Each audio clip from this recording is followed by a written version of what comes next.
The opinions and views expressed in the following program are those of the speakers and the host, and do not necessarily reflect those of Yoakley Scott Corporation and your sports network. Yeah, I've been closer to Jesus before, so can you help me out? Oh, can you help me out? Am I on my own? Am I on my own? Or can you help me out? Am I on my own? Am I on my own? Or can you help me out? Can you help me out? I've been scared to look in my soul.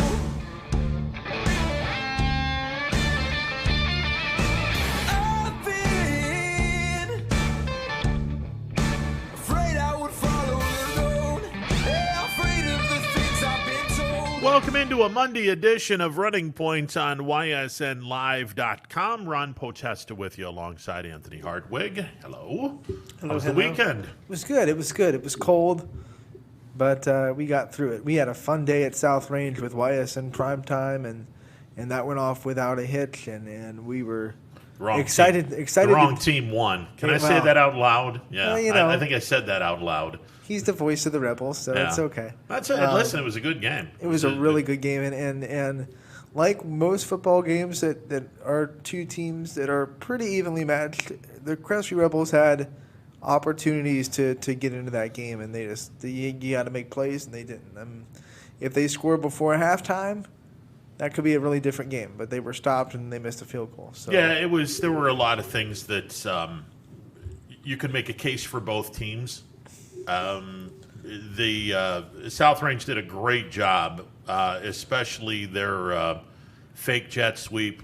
Let the Yes. quarterback run the ball up the middle. That fooled Crestview every single time. And that's they all. did it. That's all a read, and that's all Mike Patron making Yeah. reads at the moment of the mesh. And Yeah. the fact that he's able to do that in split seconds, yeah, it's a lot harder than it looks. I'll tell you that much. Yeah, it was a good game. It was both teams brought their A game offensively. I'm not sure they brought their A game defensively. Well, it was funny because the first couple of drives, it was starting to look like a defensive Yeah, it grudge was. match. I was hoping that was going to be like three that. and out, three and out, and then Yeah. all of a sudden, I think Mike Patron went off for like a 73-yard touchdown run. It was like, okay, here we go. Yeah. The race is on, Yeah. and then the offenses both clicked.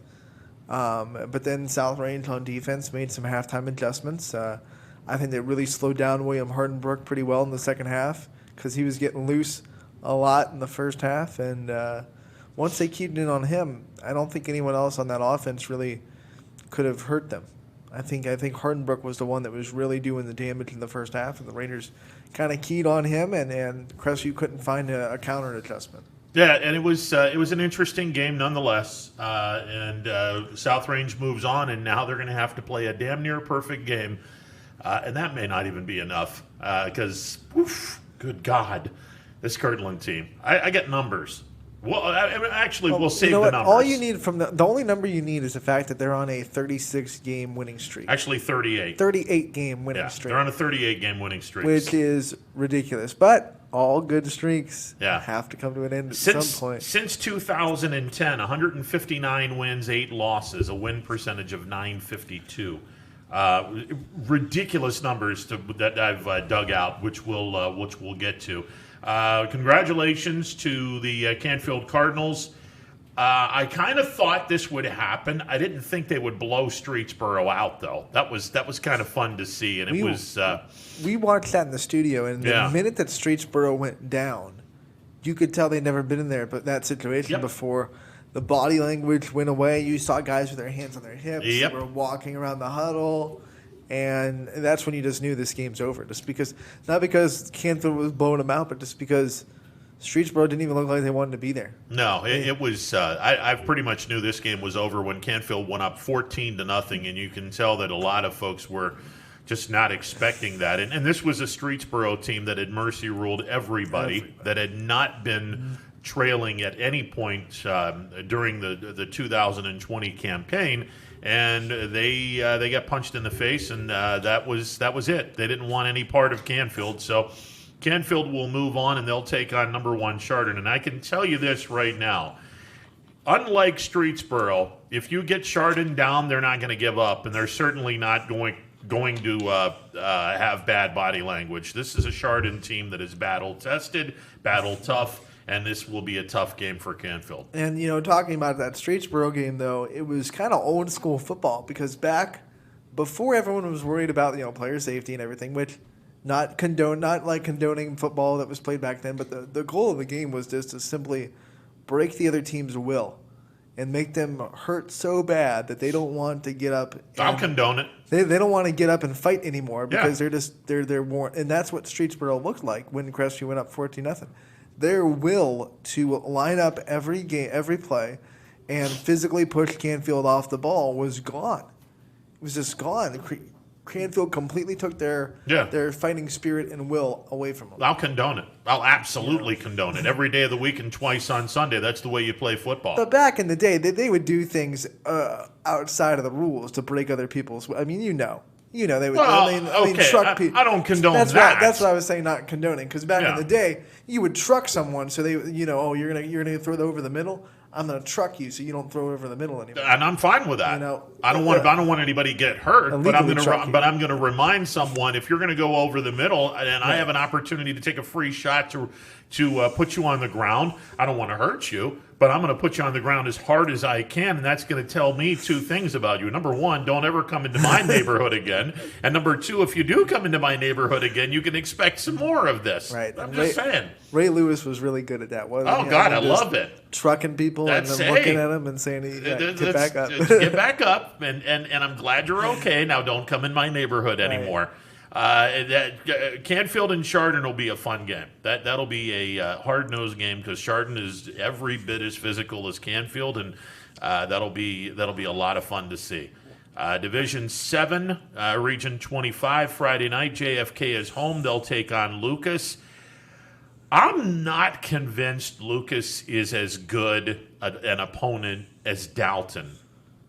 I'm not convinced of that. I honestly think of the 5 teams that are left, JFK has the easiest route to the state semifinals. It's different styles because Lucas runs the straight up, kind of like Kirtland. They run the straight up wing tee option, whatever you want to call it, and they're going to run 95% of the time because that's just their identity. And that's what they did against McDonald. And, Dalton was more of a kind of spread you out, pro-style offense, run the ball, probably 50-50. So it's a different tempo. Now, if Lucas, they can't get into a race with JFK. No. We've said this about a lot of opponents with JFK. They need to make it a slow game. They need to make it a muddy, kind of sloppy, 7-7 at halftime type game. But there's no mud or slop on turf. Right, I know, but muddy metaphorically. Metaphorically, of course, yes. Metaphorically speaking, we want a muddy game on a turf. We want mud. We want nasty, sloppy. We want pebbles on people. Right. They're hoping for a rainstorm on Friday, so it'll be wet. Well, it's not going to be freezing. Because we'll be in the middle of Indian summer, which is a beautiful thing. By the way, woke up to an inch and change of snow on the ground. Had to take a picture for some of my friends that live in the South and in the Southwest, and the caption was "Welcome to fall." Terrible reminder of what's to come. No kidding. Well, it was like Ohio. As soon as we turn the clocks back at noon. Yeah. It's time. Yeah, it's time. It's time to bring the snow globe out. No, it's not. We got 3 games on Saturday, and again, Indian summer. It's hard to believe that we'll be golfing on Wednesday because it'll be in the 70s. But that's welcome to Ohio. 3 games on Saturday. 2 teams that I did not expect to see in the regional championship game.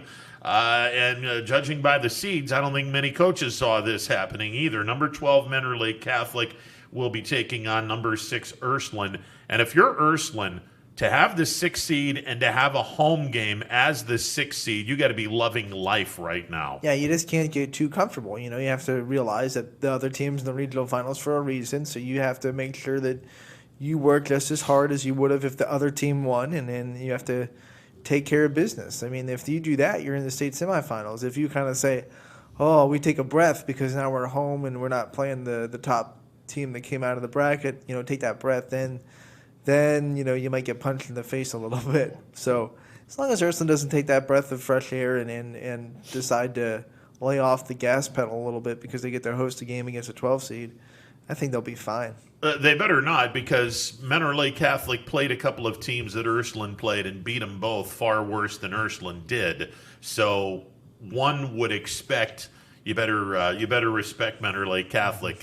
Most of those kids come from Mentor schools, and Mentor is the D1 now in the state semifinals. They're an unbelievable public school, and if you're not good enough to play at Mentor, well, you can trickle down to Mentor Lake Catholic. You can trickle over to you can trickle over to the team that's playing South Range on Saturday night. I don't think anyone is trickling over there. And Kirtland is playing South Range. This game is not gonna be at Kirtland. Kirtland originally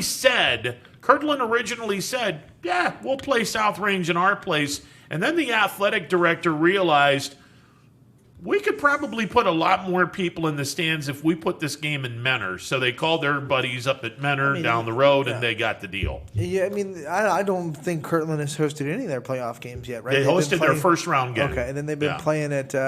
They played 2 weeks ago. They played at Chardon, and they didn't like it over there because they were in a close game. And then last week they played at Mentor, and they beat the living daylights out of the team they played last weekend. So they're going to stay in Mentor. Where did they play this week? Mentor again? They're playing in Mentor. Right. Yeah, they're going to play this one at Mentor. No, I mean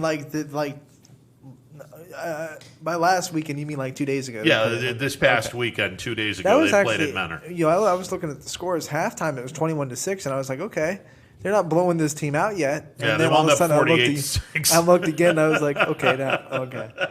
Yeah, we'll get to some numbers with Kirtland because it's unbelievable what this team has done, and this is not a state power 35, 40 years old. This has only been a state power since 2010.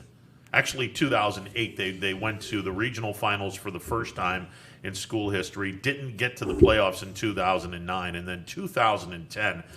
They're on a run right now that is unprecedented by anybody in the state of Ohio. It's crazy. Division 6, Region 21. This is going to be a fun game. Norwayne is undefeated, and they're the number 3 seed. They're going to go into Springfield, and they're going to take on number 1 Springfield. Both of these teams are undefeated. If Creston Norwayne sounds familiar, this is the team that if you go back a ways to Western Reserve's last really deep run in the postseason when Andy Hakes, I think it was 4 or 5 years ago, they went on a really deep run. This is the team that eliminated them. Creston Norwayne actually is 8-1 all time in the postseason against teams from the Mahoning Valley. This is a good program, and I caught the box score of their game against Wycliffe, and judging by what they did to Wycliffe, I think they were up 20-6 at halftime. They wound up winning the game 20-13. Or no, I'm sorry, they were up 14-6 at halftime. They wound up winning the game 20-13. They have a balanced attack last weekend. Their quarterback, Nate Bitskay, went 13 of 18, $188, 2 touchdowns, no picks. Amir Cunningham and Hayden Tanner were the 1-2 punch running the football. Cunningham, 18 carries, 76 yards and a touchdown. Tanner, 14 carries, 64 yards. He caught a 76-yard touchdown pass for the first touchdown. So this team's balanced. Much like Springfield, they're balanced. I was about to say, Springfield's pretty balanced, too. Yeah, this will be a fun game. It'll be a great test for Springfield. I thought Mogadore was going to be a good test, but, I mean, Mogadore's defense was probably the best Springfield's seen so far. But the Tigers' defense stepped up and they shut them out. I mean, they couldn't do anything on offense. And I think people kind of overlook Springfield's defense because of how electric their offense has been. That Mogadore game was kind of Springfield's opportunity to shine a light on their defense a little bit. And No, I they think were their good. defense is going to get a lot of credit. And I'm hoping that people now start to realize, wait a second, this Springfield team's a little bit more than just their offense. This is a good defense. And they're going to need to be a good defense on Saturday night. This Norway team is no joke. Yeah, and you know, Springfield, they're still got unfinished business on their mind. You know, they still have that taste of last year's state championship that they want to wash out of their mouth. And you know, I think they're going to be focused this week. I don't think they're going to have any sense of looking ahead or getting a little bit too excited about being so close to their goal. I think Coach Guerrero has done a really good job this year of them not looking ahead of anybody, because they played a couple of teams that were talented enough to probably beat them if they looked ahead of them. We're talking McDonald, Middle Ridge, whatever it may be. And Springfield just took care of business. And I don't expect anything else out of this week.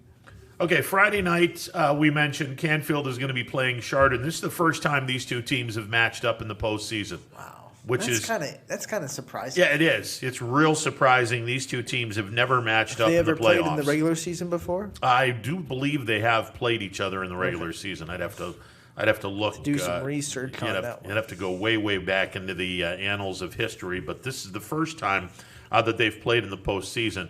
Lucas is the defending Division 7 Region 25 champs. They were loaded last year. This is a younger version of the Lucas team. They had a lot of seniors that left the club last year, but this is a younger team, probably a year ahead of schedule.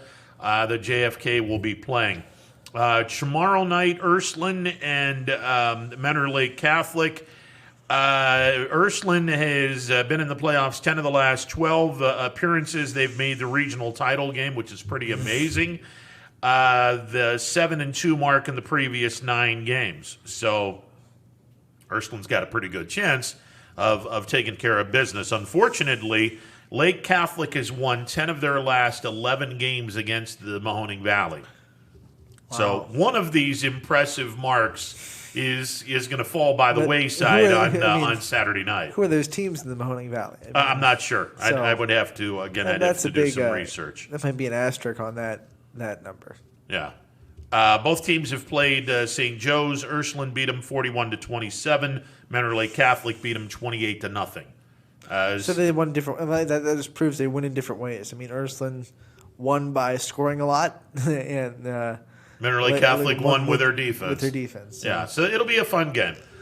South Range taking on Kirtland. This is the Kirtland Hornets. Let me run this down here, because this is absolutely unbelievable what they've accomplished. And again, this is since 2010. I want to backtrack a couple of years. They had gone to the playoffs 4 times previous. 2008, they went to the regional championship game, and that was the furthest they had ever gone. They didn't get into the playoffs in 2009. Since 2010, this is year number 11 for Kirtland. They have made 11 trips to the regional championship game. In their last 10 regional championship games, they've won 8 of them. They've gone on to win 5 state championships. They've gone on to win 3 state runner-ups. So when they get to the regional finals and they play in the regional finals, 8 times out of 10, they've won the regional championship. And in all 8 appearances after a regional championship, they win a state semifinal game. They go to the state title game, where 5 of the 8 years they've won the state championship. They've lost the state title 3 times. And in the last 10 years, 2 regional runner-ups to go along with 8 regional championships. And I believe 3 of those 5 state championships are the last 3 years. They're on a 3-peat right now, right? If I'm not mistaken, I believe so they going are. For 4 in a row, which is... I know they've got at least 2. It might be 2 in a row they're going for 3. Yeah, I'm not sure about the third one, but either way, they've won. They're going for a 3rd or 4th in a row, which is mind-boggling. This is a team that, again, this has been accomplished in the last 10 years, and I would love to know how in the world they were able to do this for 10 consecutive years, because this is a small school. I mean, even if you have a large school, it's an accomplishment. When you have a smaller school, I mean, the smaller the school is, the more the accomplishment is. I mean, let's be honest. We both graduated from pretty small schools, it's not like you have athletes growing on trees every single year in which you can sit back and go, ooh, there's a 6'4", 295-pound defensive end. This one's ripe. Thank you very much. This one's very ripe. Yeah, that doesn't happen like that. A 38-game winning streak, 159 wins, 8 losses, a win percentage in the last 11 years, 952.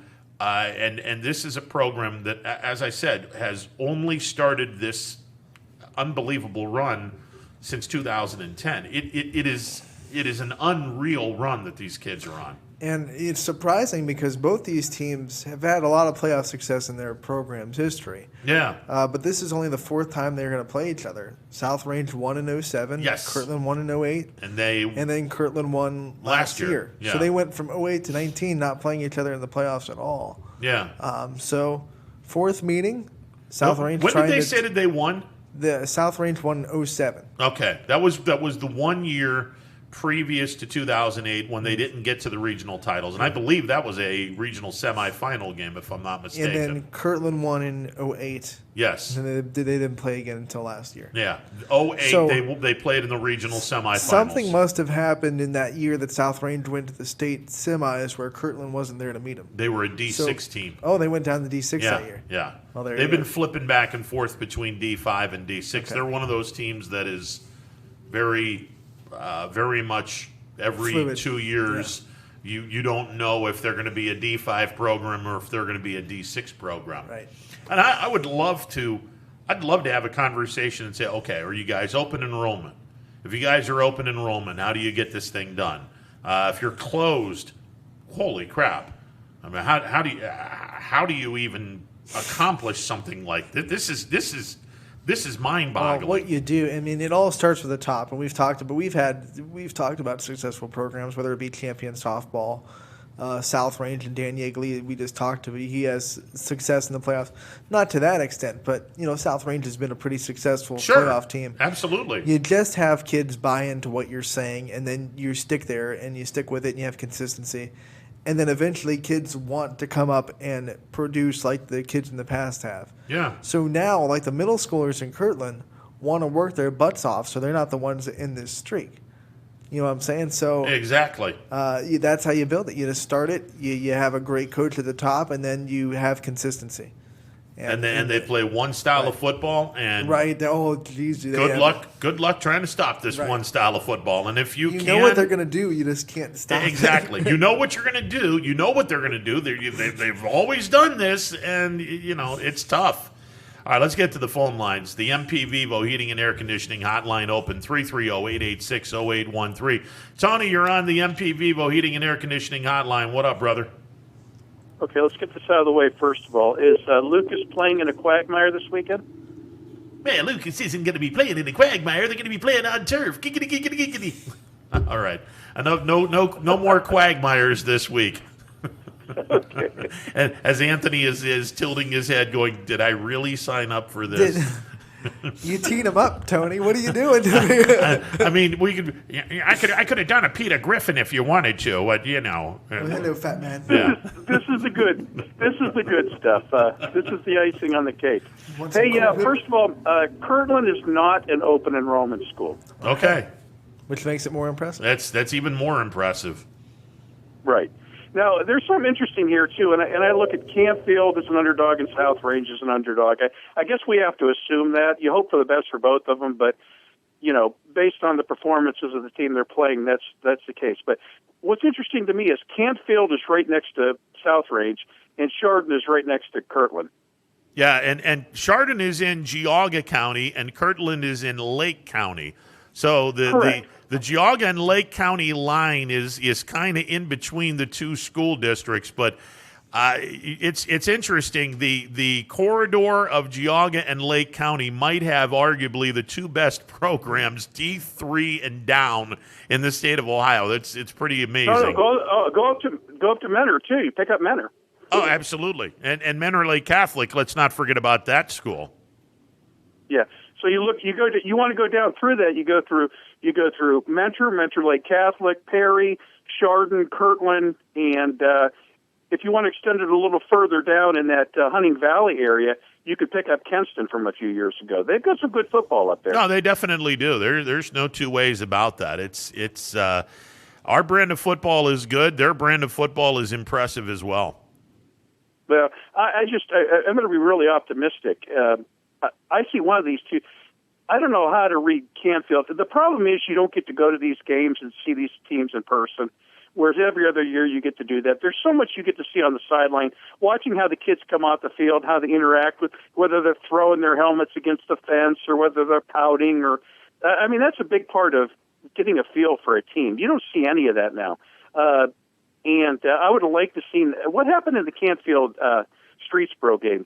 Streetsboro is just you hit the nail on the head of everything that Streetsboro did. Although I didn't see anybody throwing their helmet against a chain link fence, but I saw an awful lot of kids. I told you they were an undisciplined team, though, didn't I? Yeah, no, you did, and it was a team that clearly was not used to having a team play with them because they'd mercy rolled every single team, and I don't believe they had trailed all year long, and Canfield jumped them early. And when they went up 14-0, Tony, Anthony and I were looking at the body language, and I flat out said in the middle of audible call, this game's over. Canfield's going to win this game because Streetsboro just had the look of a defeated team, and it wasn't even halftime yet. Now, that's one of the things that happens. And remember, they were the beneficiary of, now their superstar defensive lineman, he's from that home district. Yeah. And he came back, I think, from Walsh, I think it was, as a sophomore. He re-enrolled back into his home district. No problem there, great for him. But this is a problem when you bring a bunch of talent into a program and, they're not growing up together like all those schools out in the MAC conference in the west part of the state, like a Kirtland, where these kids all grow up together, playing together, and they can read each other's mind throughout the game. Well, there's a lot to be said about that, and the conference that you bring up, we had a conversation. I had to go to calling hours for a guy a couple of years older than me that passed away, very tragically, I might add. And he went to South Range, and we were a friend of mine whose kids go to Columbiana. We were talking about that conference, and I looked at him and I said, you know what makes the Midwest Athletic Conference so good is the fact that you have no open enrollment. All of those kids have to stay in their school district. There's a gentleman's agreement with every single team in that division, in that conference, that they will not take any of the kids that are pouting or disappointed with their school. They just simply won't do it. They have no youth football.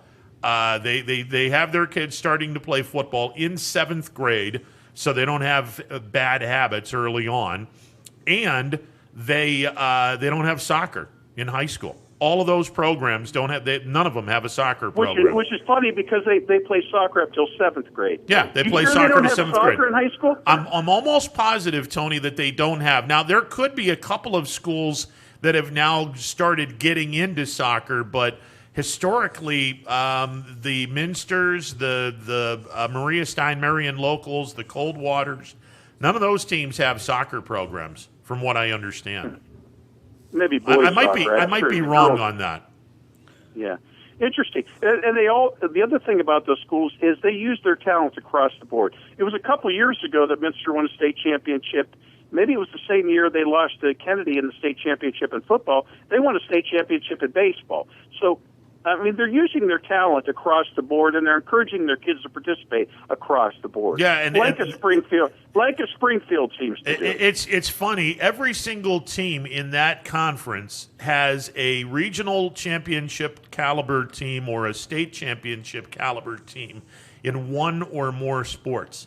And it may not just be the sports that we always talk about, football, basketball, baseball, or softball. There's a lot of programs out there that have state championship volleyball type programs, state championship cross country, track and field, girls soccer. There's ancillary programs where all of those teams in that one conference all have either a state championship caliber sport or a regional championship caliber sport.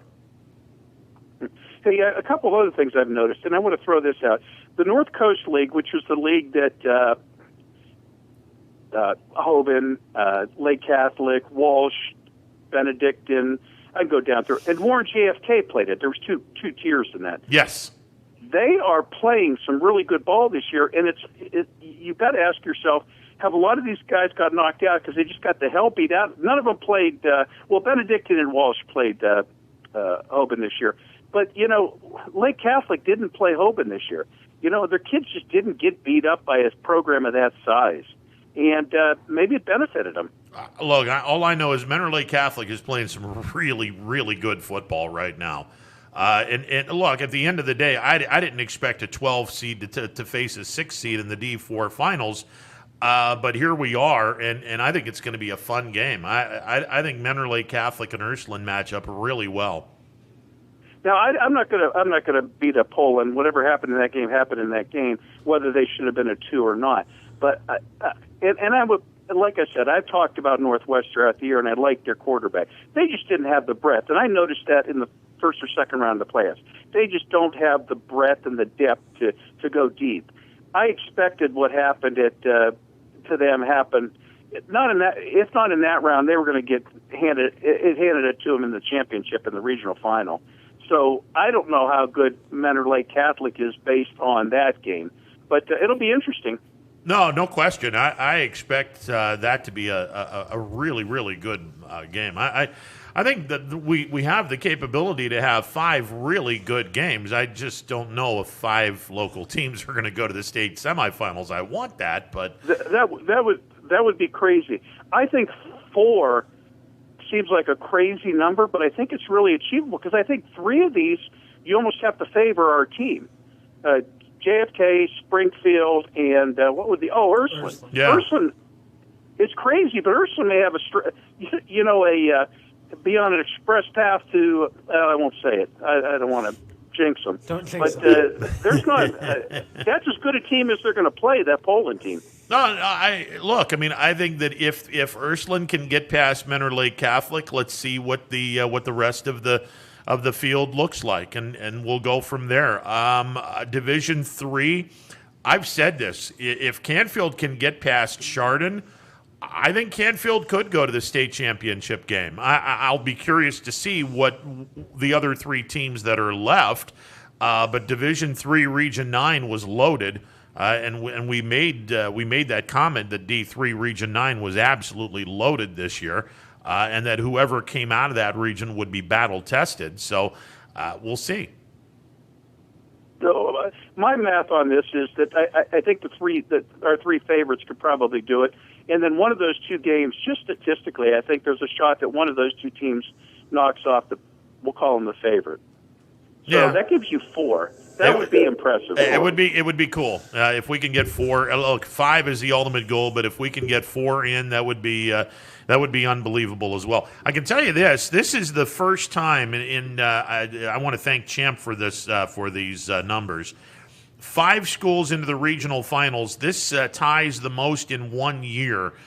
We did this 4 other times: 2002, 2005, 2006, and 2013. So this is the 5th time that we have 5 schools. Take it one step further. What's the record for regional champions? I'm going to have to look. I'm going to have to look and see. I want to say 2, but I might be off by 1.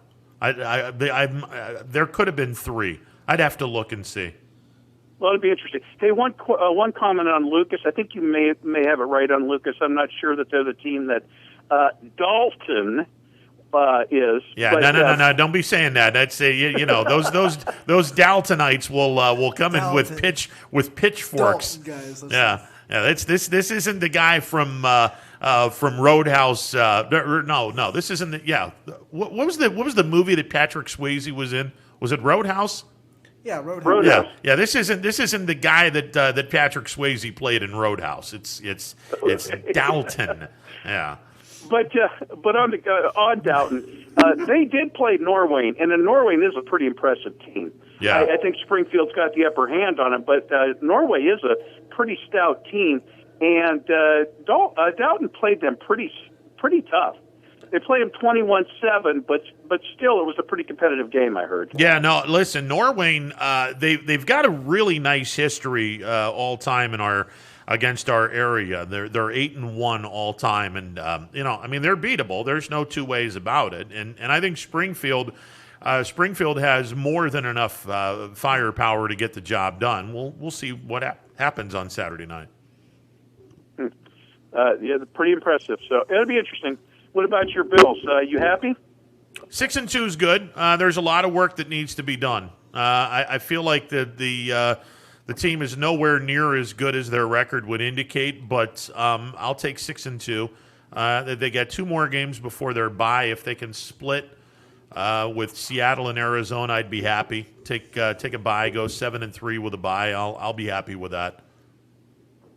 One thing I worry about with Mitch Morris, and it is so great, and I hate to bore people who aren't fans of theirs, but Feliciano was such a great re-addition to the team. No doubt. And Singletary and Moss probably should give him a steak dinner or then some, because those two finally got some running room. Well, it could have been so much better.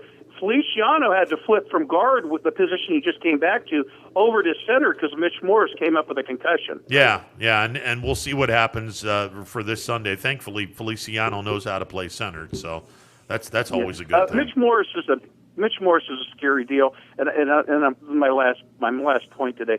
He has a younger brother, and I don't know if you know this, but he has a younger brother that as a child, his older brother, the younger brother, I can't remember, it doesn't matter, has a brother who would have been 6'8" and twice the physical specimen that Morris is, but he suffered shaken baby syndrome, shaken child syndrome by as a youth, and horrible, bring you to tears. As a youth, by an underage babysitter, the parents forgave the girl, and thank God they were able to do that, and they have the resources to take care of this. But he has a brother, and he knows the issue with mental brain trauma. So he's not going to screw around with concussions. Yeah, no doubt. And if he has to sit for a week or two, I'm good with that. I mean, it's thankfully they have some depth up front. What I'd like to see them do is make 1 or 2 trades between now and Tuesday. We just need some linebacker solidifications. All we need. I'd like that AJ Klein. AJ Klein's got to go. Yeah, I'd like a pass rusher to go along with someone to kick AJ Klein to the curb. I'd like another pass rusher. They just picked up that Ohio State kid who was a first rounder, went to the Jets, I think. So okay, well, slipping my mind. Yeah. The Jets are unloading everybody. No, I know they are, and there's going to be a couple other teams that are going to do that as well. So Tuesday is going to be an important day for multitude of reasons. It's the trade deadline, and there's something else going on Tuesday too. So, what are the Patriots going to do for quarterback next year? Dan Darnold could end up in New England. Honestly, don't be a bit surprised if Jimmy G goes back to New England. Wouldn't surprise me. I know Belichick would love to have him back. So we'll see. Well, they got something going out there though when they're healthy. No, they're not bad. They're definitely not bad when they're healthy. Okay, Quagmire. Catch you later. All right, man. See you. All right, 330-886-0813, the MP Vivo Heating and Air Conditioning hotline open for business. You're sitting back trying to, I suppose, a scouting report being that your team is, the Super Bowl champs. I let you guys have your Bills moment, and I wasn't going to have that. So that's okay. You guys finally woke up when New York was a couple of scores from you. And wait a second, what is this? They were getting field goals. That was okay. They didn't get in the end zone. Yeah. And you going to make any moves, Bob? Do you think Kansas City makes any moves prior to Tuesday? I don't think. By the way, the second most important thing going on Tuesday. I'm just throwing that out there. I don't think so. I think the only thing maybe something to shore up the run defense a little bit because it's still not great. Maybe a middle linebacker, but I mean, you got all the pieces there, and you just signed Le'Veon Bell. So I mean, why try to bring in something new? Yeah. Well, I mean, defense isn't giving up points; it's giving up yards, but it's not giving. It's not giving up points, and that's all that matters. So exactly. We're good. Yeah. But when you talk, let's get back to our playoffs, and then we'll take a break and we'll talk about it Playoffs? with Dana Balish. Kirtland, now I'm being told by Jeff Bezos, who went to South Range and played on that team, that they also played each other in 2009. And that's not on Kirtland's stat Twitter that I got the 3 matchups before. Okay. But I'm going to trust him because he played on the team. Okay. He claims that they beat Kirtland in the first round in 2009 of the playoffs. 2009, they weren't in the playoffs, according to the information that I gathered. We have conflicting notes. I don't know. I mean, I honestly don't know. So- From what I read and what I gathered, Kirtland was not a playoff team in 2009. So maybe they were. Maybe they were, and they just trying to forget about it because they lost in the first round. Well, there you go. That could be the case. Stranger 'cause- things have happened. Right. But when you look at, we haven't talked about the Poland-Ursuline game and how that went down. I mean, because we were talking about that, and I picked Poland to win on Wednesday. But I've also thought the only way Ursuline was going to win was a blowout, and they blew them out. They blew them out. Once they set the tone, Poland is not built for a fast-paced football game. And once Ursuline was able to set that tone and establish it, I think Poland was lost. They can't play that way. Look, I mean, and I brought this up in jest, but I think there's some truth to it. When you already have the conversation of parochial school, it's already in you've already got real estate in your head with you're taking on a parochial school team. That's just, you can't do that. Yeah, and there's that, why poke the bear a little bit, Yeah. Because I'm sure Ursuline heard some of the things that were said. And it didn't make any sense. it didn't. No. But when it comes to the X's and O's, it was just Ursuline established the tempo early, and conflicting styles. Whoever established tempo was going to be the one to win that game. And Poland can't play fast; they're not built that way. And when they were forced to, things didn't really go too well. Yeah, it's with these 5 games this week. And we're going to see more of that. I mean, JFK, Lucas. JFK wants to play fast. Lucas doesn't. So who's going to establish the tone? Look, JFK better get off to a better start on Friday than they've had in the past. They haven't gotten off to good starts in the offensively. last. The defense has defensively, kind of picked up they've done well. Defensively, they've done well. Although Dalton got ahead of them early, and I was kind of wondering, okay, wait a second here. Somebody better pick their stuff up and let's get rolling here. Unfortunately, Kennedy did. Lucas, I still think Dalton is a better team than Lucas is. I do too. And I then think we'll they're more see. experienced. I think they have more depth. Lucas runs that wing tee, and that's hard to stop. You can't really simulate it in practice because you can't practice cut blocks. So trying to prepare for a well-run, option / wing tee offense can be hard, can be difficult. So we'll see how JFK handles that established run offense of Lucas, and if JFK scores more than 24 points, it's game over. Period. I agree with that. I agree with that, and I think Lucas is a year ahead of schedule.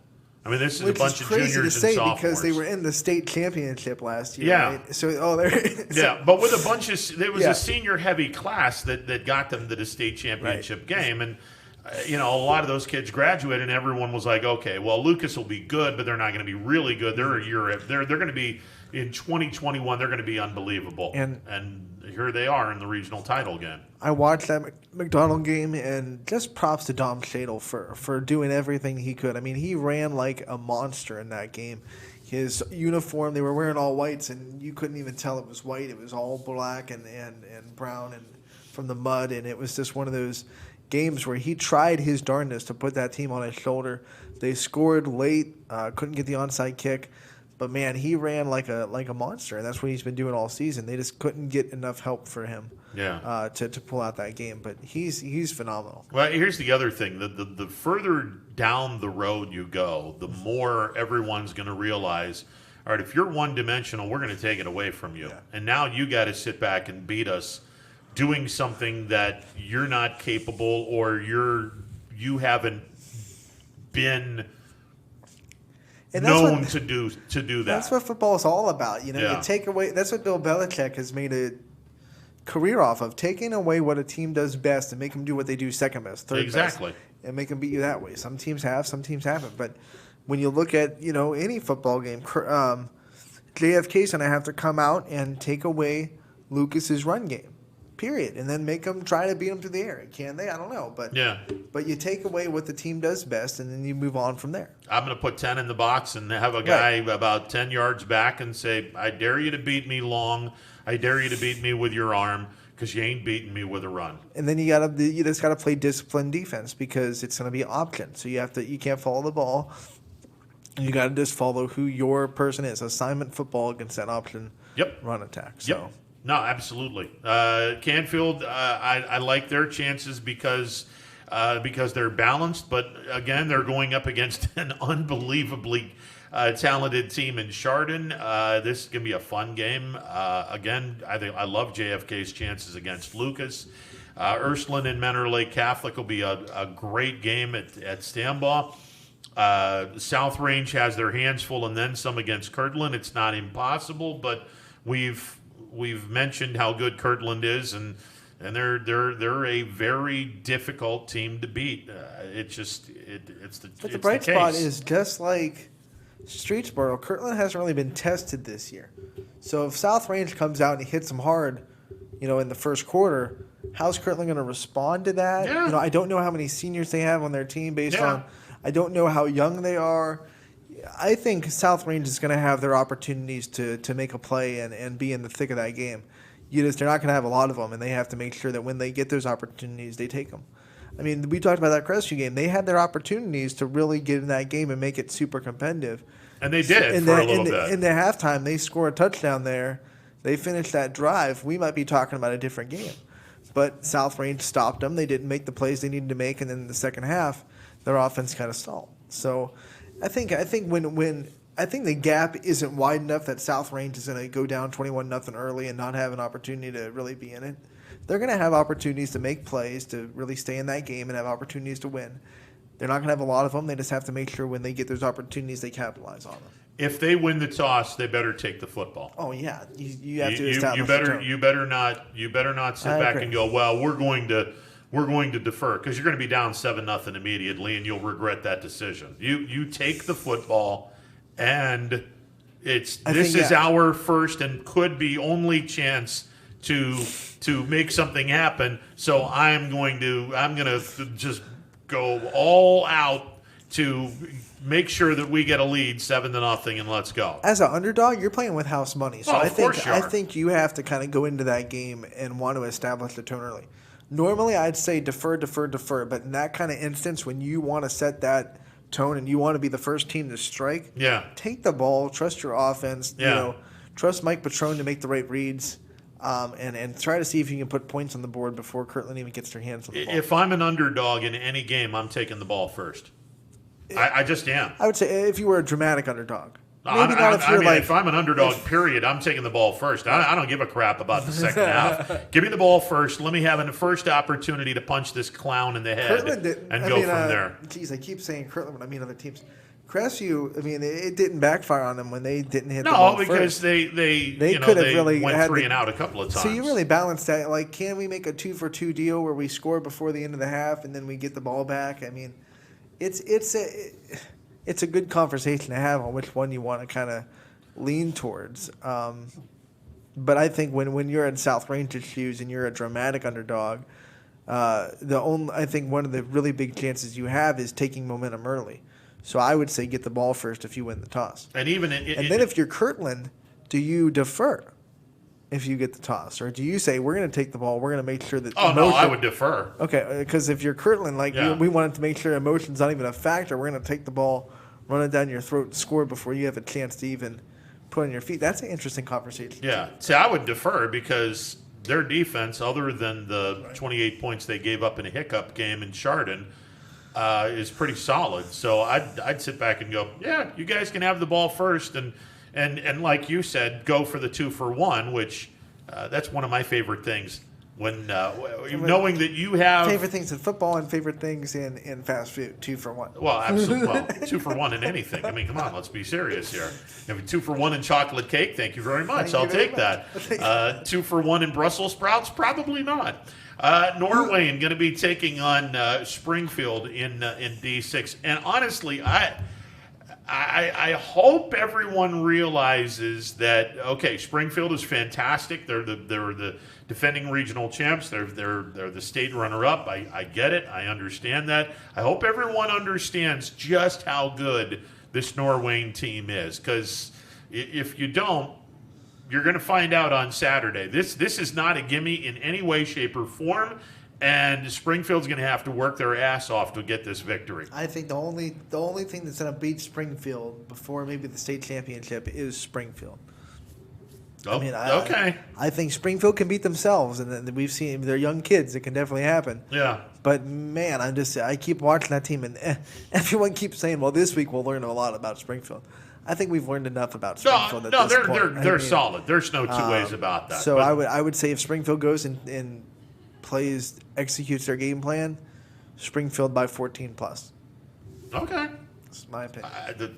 All right. I haven't seen anything that tells me it's not going to go that way. Okay, Especially with the defensive performance. This week. I get it. I get it. But this ain't a gimme in any way, shape, or form. I think anytime you get to Norway's the going to regional give them championship, it's not going to be a gimme. Yeah. But I just think, like I said, if they execute the game plan and go and do their job and don't beat themselves, they can win by 14 plus. I think Norway is going to give them all they can handle and then some. And Now, Springfield wins. How many times do things always go the way that you game plan? I mean, No, exactly. so that's going to be it. That's where you rip up your game plan and go to Plan B, Plan C, Plan AA, Plan I double. think Norway yeah. might be going all the way to plan like double C. Like, how do we stop Bo Brungard? Well, we had Plan A, Plan B, Plan C. You know what? Let's just go to Plan like A / Yeah. Roman numeral 12. Okay. Well, all I know is this is a team that has had The stuff that Bo Brungard is doing is like the reads he's making in those run pass options are like Division I caliber reads. Like, kids don't make that read in this level of football too often. You watch him on film, it's ridiculous what he's doing. And you can ask Sean Guerrero the same thing, and he'll just tell you it's one of those, you can't teach it almost. Oh, of course. It's ridiculous some of the stuff that he's able to do.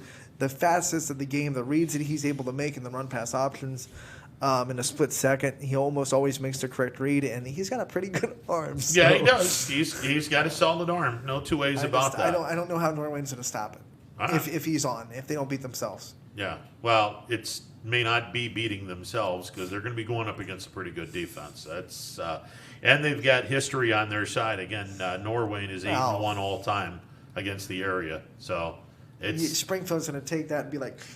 I hope you're right. And that's coming from a South Range guy. Yeah, I know. That's kind of scary. I'm the one speaking up Springfield. Yeah, that's kind of scary that Who you're knew? doing that. Who Yeah. knew? Come on. I want to know if you're going to be breaking out in hives like I would if speaking up for Columbiana or Lisbon. It's the thought of those two teams makes my skin crawl. If they ever played South Range, then all the gloves are off. But they're not. So they're a YSN team, so we're going to love them. There you go. All right, 330-886-0813, the MP Vivo Heating and Air Conditioning Hotline, open for business. Coming up at the top of the hour, we will hear from 21 Sports Director Dana Balish.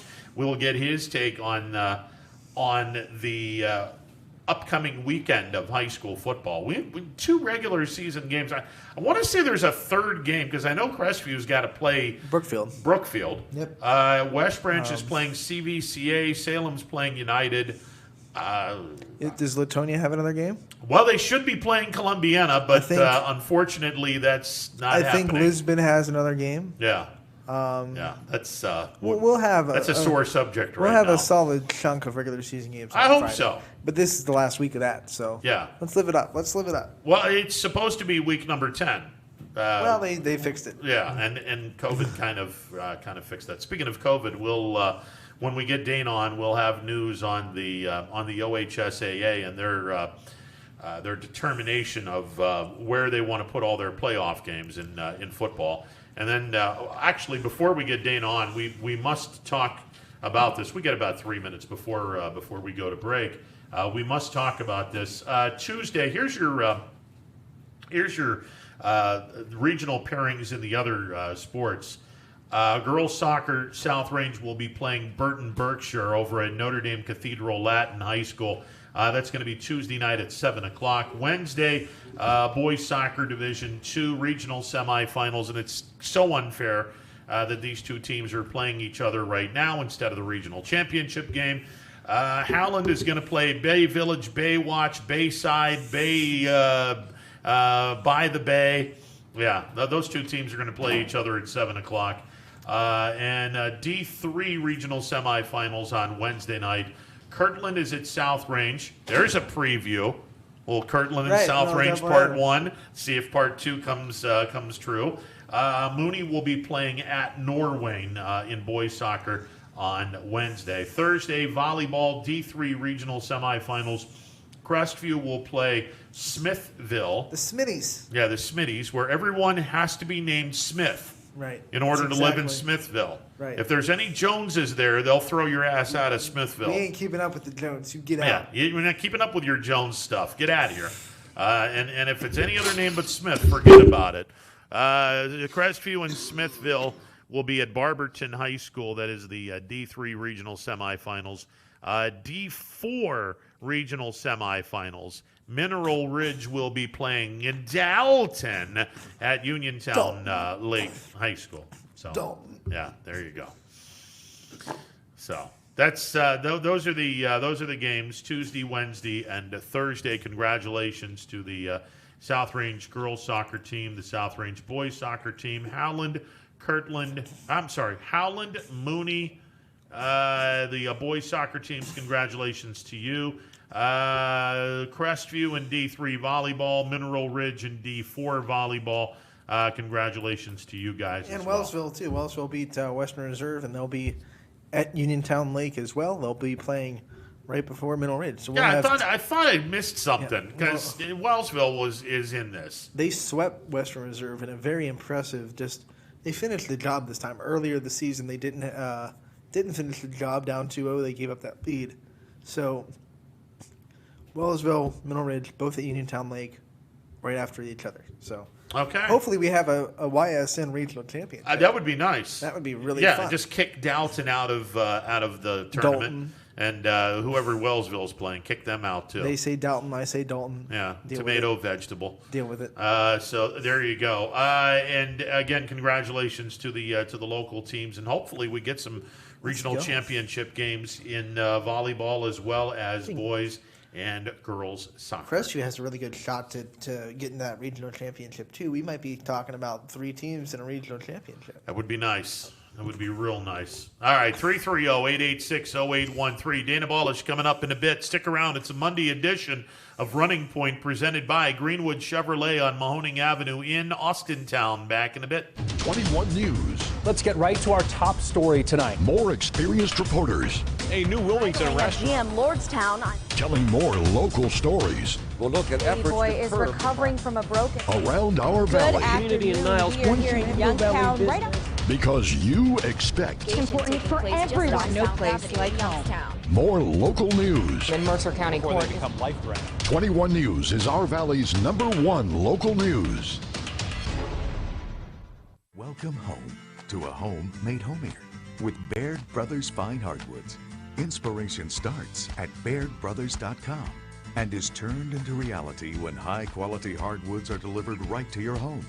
Baird Brothers has the latest design trends, shiplap and skinny lap interior siding, antique oak rustic flooring, and, well, you'll find them all at BairdBrothers.com. Ordered easily, delivered conveniently, enjoyed comfortably. BairdBrothers.com. Attention football fans, order Coca's Pizza tailgate package for only $54.99. You'll receive 24 slices of our delicious cheese pizza, 20 jumbo wings, and 2 of our famous foot-long pepperoni rolls. Coca's Pizza, we serve it hot. Hi, this is Tommy Clem, owner of WRS Insurance Solutions. WRS Insurance Solutions is a local independent agency that specializes in life, Medicare, long-term care, and disability products. Call us at 330-953-3600 888-866-3722 or visit us at wrsinsuranceSolutions.com to learn more. Good luck to all the student athletes in the Valley. Your Armstrong services are more important than ever. There are more and more connected devices in the home these days. To get the most out of your experience, you need a network that is always getting better. You deserve superior performance, and that's what Armstrong offers every day. Whether you're working from home, enjoying your favorite content together, or simply catching up while apart, count on Armstrong to keep you connected to what matters most.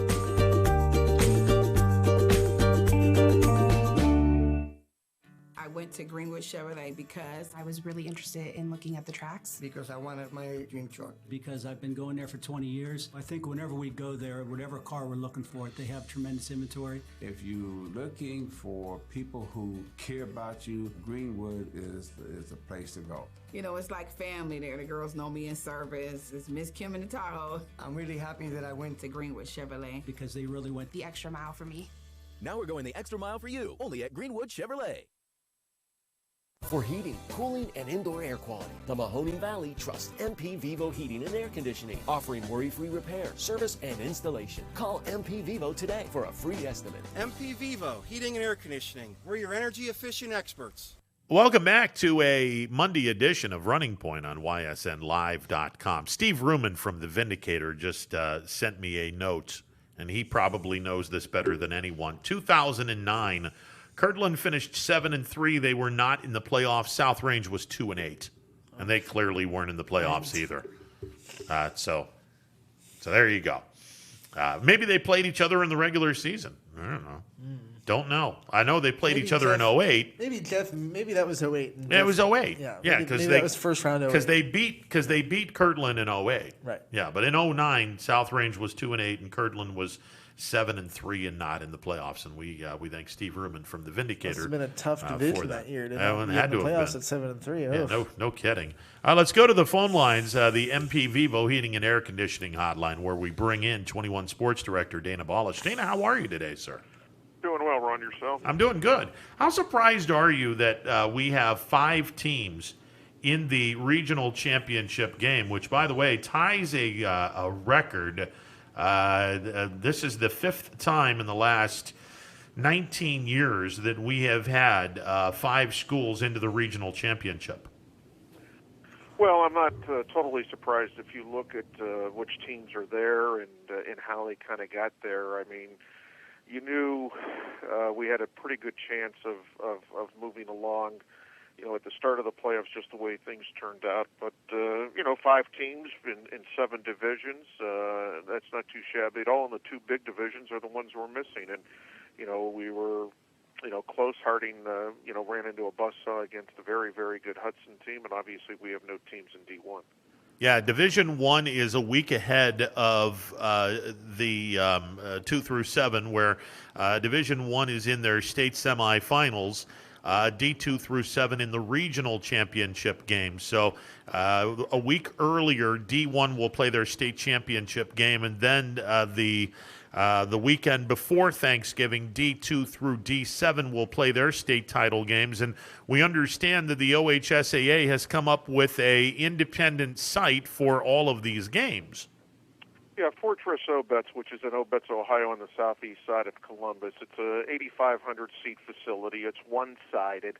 Ron, with 1,500 people, you're not going to need all 8,500 seats. And certainly I got wind of this last week that this was a possibility to play all the games there. They did play some football games there over the years. Like I said, it's one-sided. It's turf.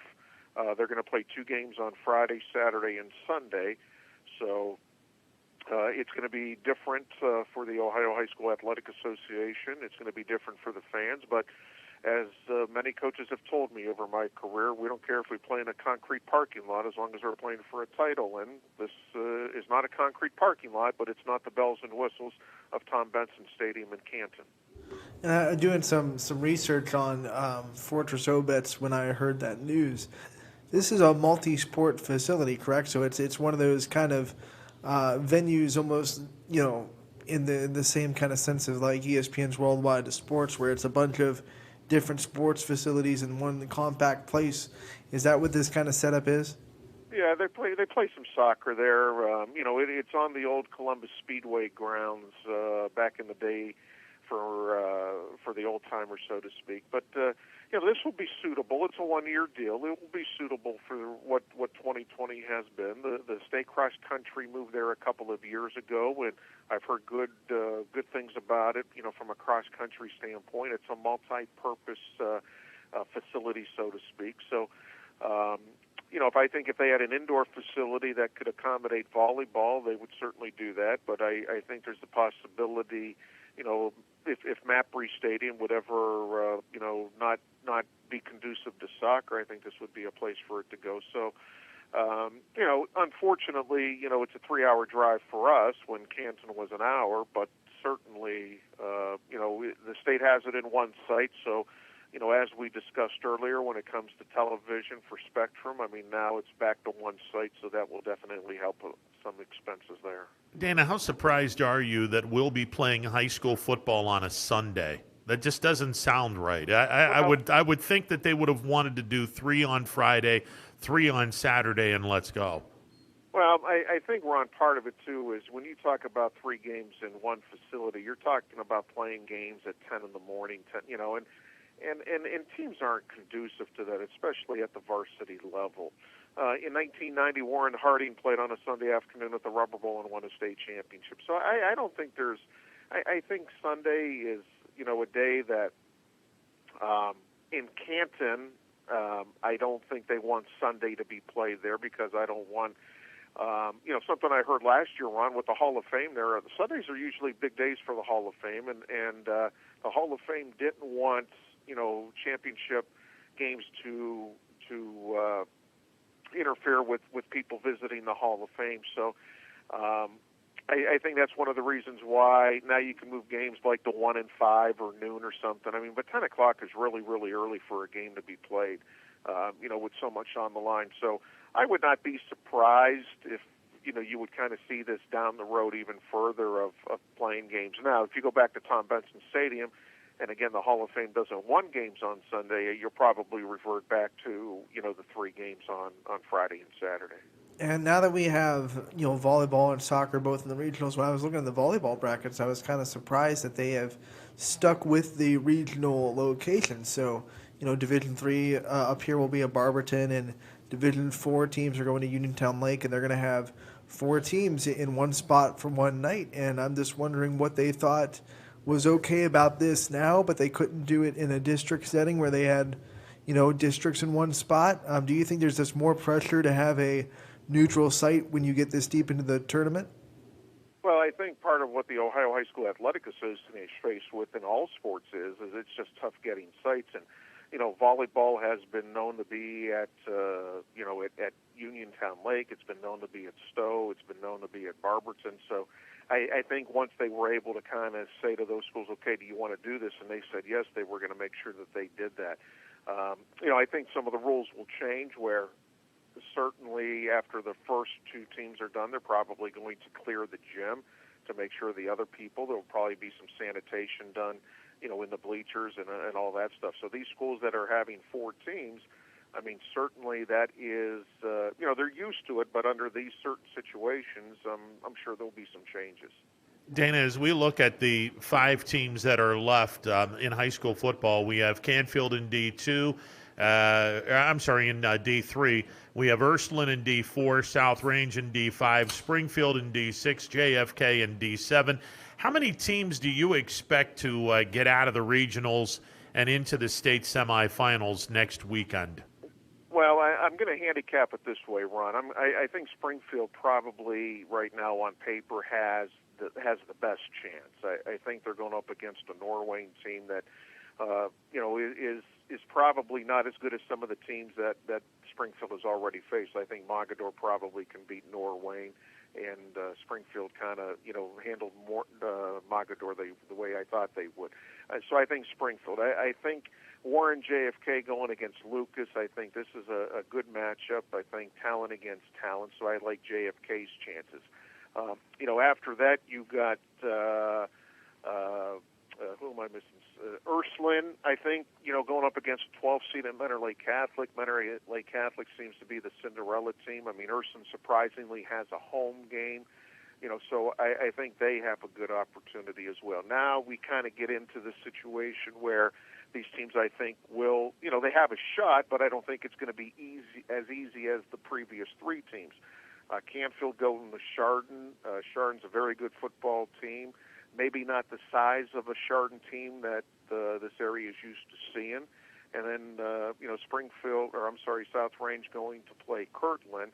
And again, I talked to Mark Porter over the weekend, and Mark saw Kirtland. He told me he was not. He walked away not being as impressed with Kirtland as in past Kirtland teams. But still, that game's going to be played at Mentor, which is on turf. So I think that's good for South Range, but it's also good for Kirtland because they have plenty of speed.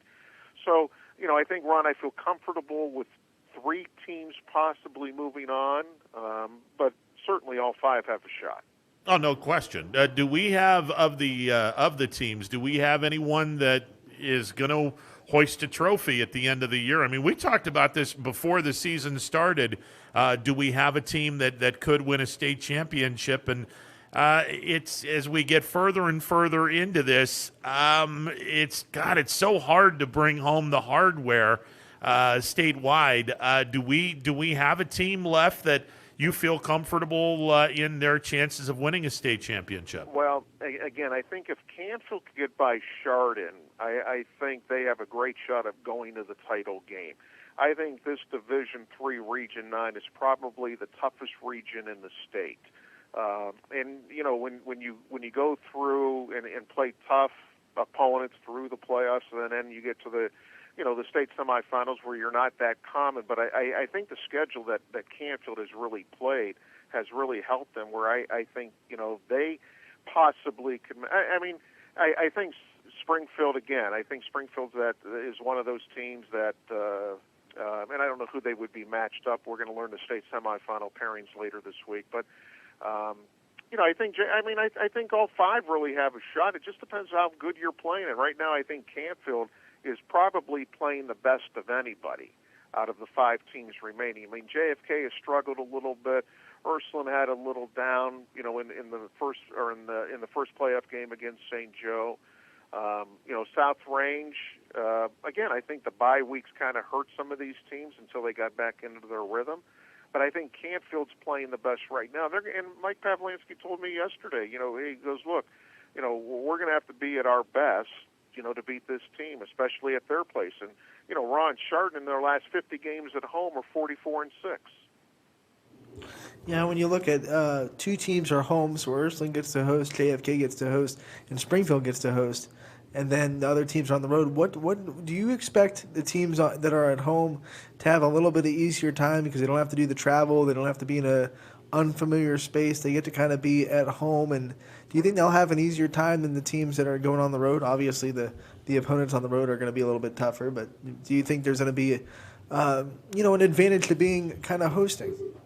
Well, I think that teams play at home are in their comfort zone. But when the game starts, I really don't think it matters that much. I mean, I think what's going to, obviously the weather's going to improve this week, and that's going to make things, the track a little drier at Springfield where it's a natural surface. That's going to help them, I think. In Norway, I think no one's given them a shot. They're playing with house money. I think South Range is kind of in the same boat against Kirtland. And you just go up there and play your game. I think, and coaches tell me all the time, and I hate when they tell it to me, but you can't worry about the other team. If you take care of business, then things should work out. And I truly think, that's the case with Canfield. I just think this is a team that, proved a point on Friday against Streetsboro, and I don't think Streetsboro was the best opponent they've played. I think there were probably some better teams than Streetsboro, but that was the next one. And if Canfield continues to play their game, going on the road and playing, and all the teams, I think once the whistle blows, I think it doesn't matter really where you're playing. Dana, before we let you go, a couple more things. The OHSAA obviously has the fall sports still cooking right now. The winter sports, basketball, everyone started practicing on Friday. A lot of teams are going to start practicing today. Have you heard anything in terms of if we're going to be starting this season on time or if there's going to be a delay in the basketball season? Ron, I talked to the Ohio High School Athletic Association last week, and they're planning to start everything on time, but they're at the mercy of the Department of Health. The rules of 300 maximum in the gyms, that's not going to change. 15% or 300, that won't change. The hopes are of the Ohio High School Athletic Association that the season can start on time and will start on time. And, the question now comes into, I look at it a little differently. Okay, how are the officials going to kind of handle this? I mean, they didn't touch the football, in the game, so it's not that they have to touch the basketball. I mean, what do you do at the start with the jump ball? Do you do a jump ball? Do you flip a coin? I think those are some questions that, have not been answered yet, and I think the officials will kind of determine how they're going to do this. Are they going to wear gloves? I think there's some questions out there that you really didn't have to think about in the past that you have to think about now. And one question that I have before we let you go, Ron said it. We have a record of 5 teams ties the record, correct, Ron? Yeah, ties the record. So can you remember a time when we had so much, maybe less teams, but so much promise that we have multiple teams that have a legitimate shot of winning a state championship and how exciting it is?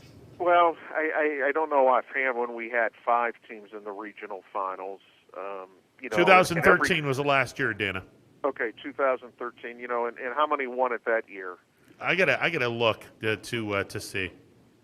I'm not sure. I can't recall, but I think coaches are going to be honest with you. Coaches are going to say, look, we got to play our best. I mean, everyone's playing for the same prize. I mean, the first one, to basically, in divisions, 2 through 7, the first 1 to 3 wins, and I think teams, are handling it the right way. Certainly, you don't want COVID to decide a game, and I think coaches all across the state have done a good job with that. It's just going out and playing. I mean, you're talking about 16, 17, 18-year-old kids, and, they go out and they perform well, then things will be good. But this is, I think, when coaches really, really have to concentrate on telling their kids, hey, look, you got to go, when you leave practice, you go home, and because no team wants to get this virus and ruin their season. Dana, the Browns losing to the Raiders yesterday, wind aided. I think a lot of people are losing their mind over the fact that Mother Nature was more. The Raiders' defense was obviously on point, but the Mother Nature had a lot to do with this as well. Having said all of that, you get a bye week. Do you expect the Browns to be busy before the Tuesday deadline? It's funny. Kevin Stefanski, I listened to his press conference yesterday, and he kind of hinted at some things, and maybe it was a direct hint or maybe it was not a direct hint. But, talking about, the defense, we got to make improvements. We got to look at things. Was he talking about looking at a trade? Offensively, do they want a receiver, another receiver? Ron, the talk has been, will Njoku be traded? I think he will. I think Kevin Stefanski, sent a message yesterday directly, in a way that if ownership and the front office was listening, hey, I need some help and we need to get some bodies in here. So I would think the Browns could possibly make some deals. And again, you don't make a trade just to make a trade. It has to help both clubs, and certainly I think that's what will happen. Yeah, it should be interesting. Tuesday, the second most important thing going on Tuesday, and we'll let that one be. Dana, always a pleasure, sir. We will catch up in 2 weeks.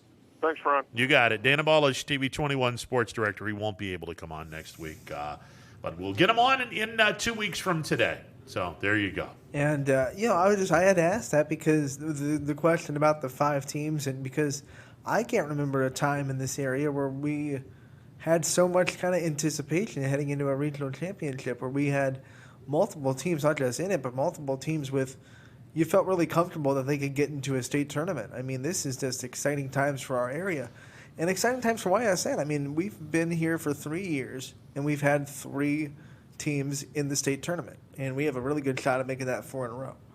So 2018 was the first year. Or no, 17. 17, we had South Range going to the semifinals. Going to the semifinals. Then they get beat by Clint Eastwood. Well, Pemberville Eastwood, but you know what I mean. Gerard got into the state championship finals. in 18, and Poland got to the semifinals last year. And Springfield went to the title game. And didn't JFK make a deep run last year? I believe on that blue turf? I believe they went to the regional championships. Okay.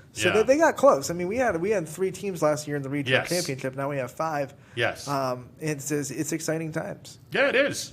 It definitely is, and hopefully, fingers crossed, we get our first state champion in public school since 1999. That would remember that one. Paul Julia leading the Poland Bulldogs to the first team to ever put together a 15-0 record in the Mahoning Valley or in the state of Ohio. It was the first team to go 15-0 in the state of Ohio. So that is the last year that this area has had a public school state champion. And speaking of Paul Julia, man, did he do a good job on YSN Primetime? He was a great champ. He came in. We called him on Friday night, and he said he would love to do it. He came, and he spent about a half an hour talking up that matchup, and it was great to just get the coach on the air and then get him some FaceTime on YSN. He did a great job. That's good. Outstanding. All right, 330-886-0813, the MP Vivo Heating and Air Conditioning Hotline, open for business. We'll take a time out. This Monday edition of Running Point, and Running Point in general, is brought to you by Greenwood Chevrolet on Mahoning Avenue in Austintown. If you're in the market for a new or used automobile, go to Greenwood Chevrolet on Mahoning Avenue in Austintown. Greg Greenwood and the folks over there will hook you up with a really nice car. They're a champion 3 times over. They got the best sales department, finance department, and the folks to keep your car running. The service department is incredible. So 3 really, really important parts to make a dealership great, and Greenwood Chevrolet has all 3 of them. Greenwood Chevrolet, Mahoning Avenue in Austintown. We'll take a timeout. We'll be back with more. It's a Monday edition of Running Point on ysnlive.com. Hello, I'm Greg Burbick with G. Burbick Farms. For the last 100 years, my family has farmed in the Columbiana and Mahoning counties. I began raising cattle in 1996 with the goal of providing a better product for you and your family on the dinner table. Our grass-fed and grain-supplemented Black Angus beef are raised with no hormones, steroids, or antibiotics. We're known for our hometown-friendly service and incredible tasting products. We're locally owned and have customers across the tri-state area. Our products go from our farm to your family. Stop by our farm on New Buffalo Road or visit us on the web at gburbickfarms.com. Don't forget to like us on Facebook. G. Burbick Farms, it just tastes better.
Jim Myers with Myers Family Insurance, your local Medicare and retirement resource. We're excited to have sports back. Whether you're on the field or cheering from the stands, sports unifies communities and brings hope for the future. We're all one team working together. At Myers Family Insurance, we know the importance of a great team. Our team continues to grow to help you with your Medicare and retirement needs. The annual election period is October 15th through December 7th. Now's the time to make sure your plan continues to meet your needs for the upcoming year. Call today. WRS Wealth Advisors, the area's premier wealth and retirement specialists. Located on South Avenue in Boardman. It's storm season. I think we're under the gun for some heavy storms over the next couple of hours. And Storm Tracker 21 is ready. This is probably the one we're keeping a closer eye on. On air. And locally, we're going to have a lot of eyes on our area. Online. All right, let's talk high-risk futurecast and the timing of this weather. On social media and on our app. Rain will come and go tomorrow. There'll be some dry intervals. Stay ready with Storm Tracker 21.